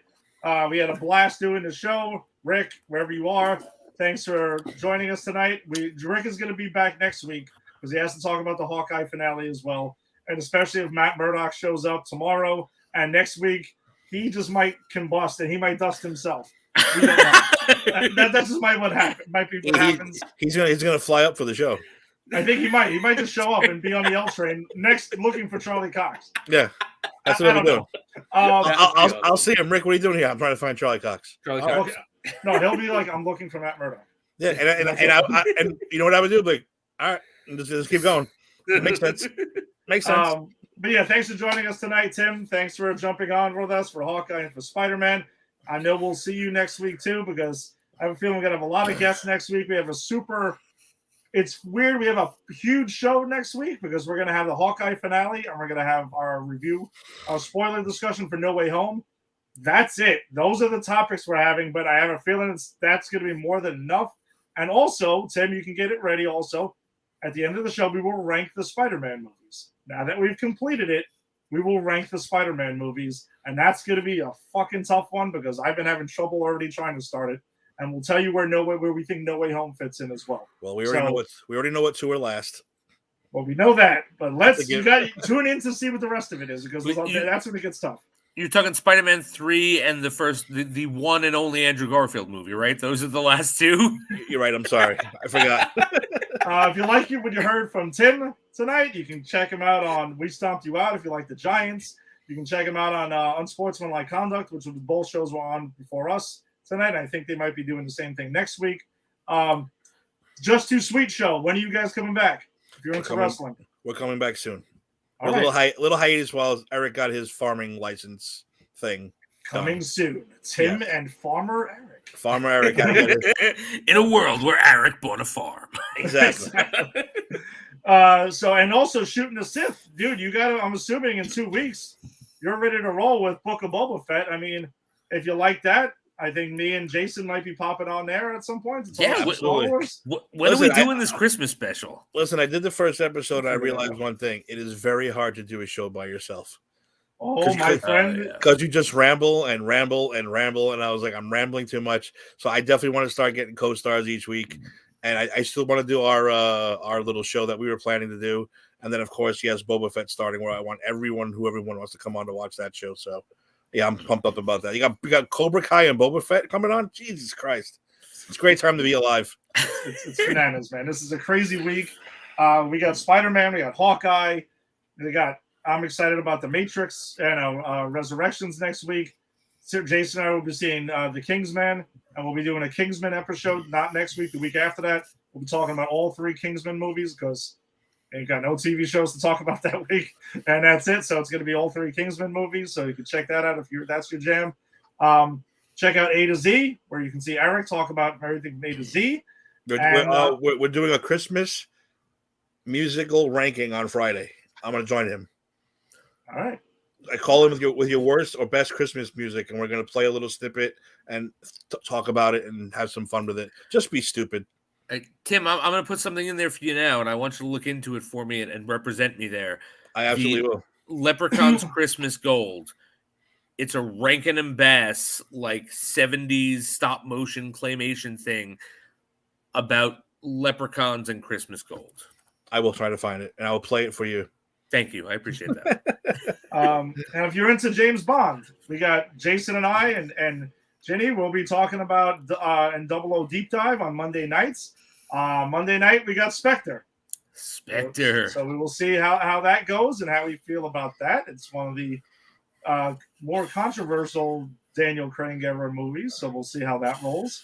And that's it. So everyone, enjoy. Happy Spider Week.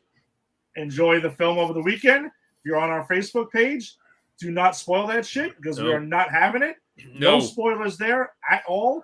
Just enjoy it and tune in next week, and you can chat all the spoilers all you want until the cows come home. So we'll see you next week. Stay safe.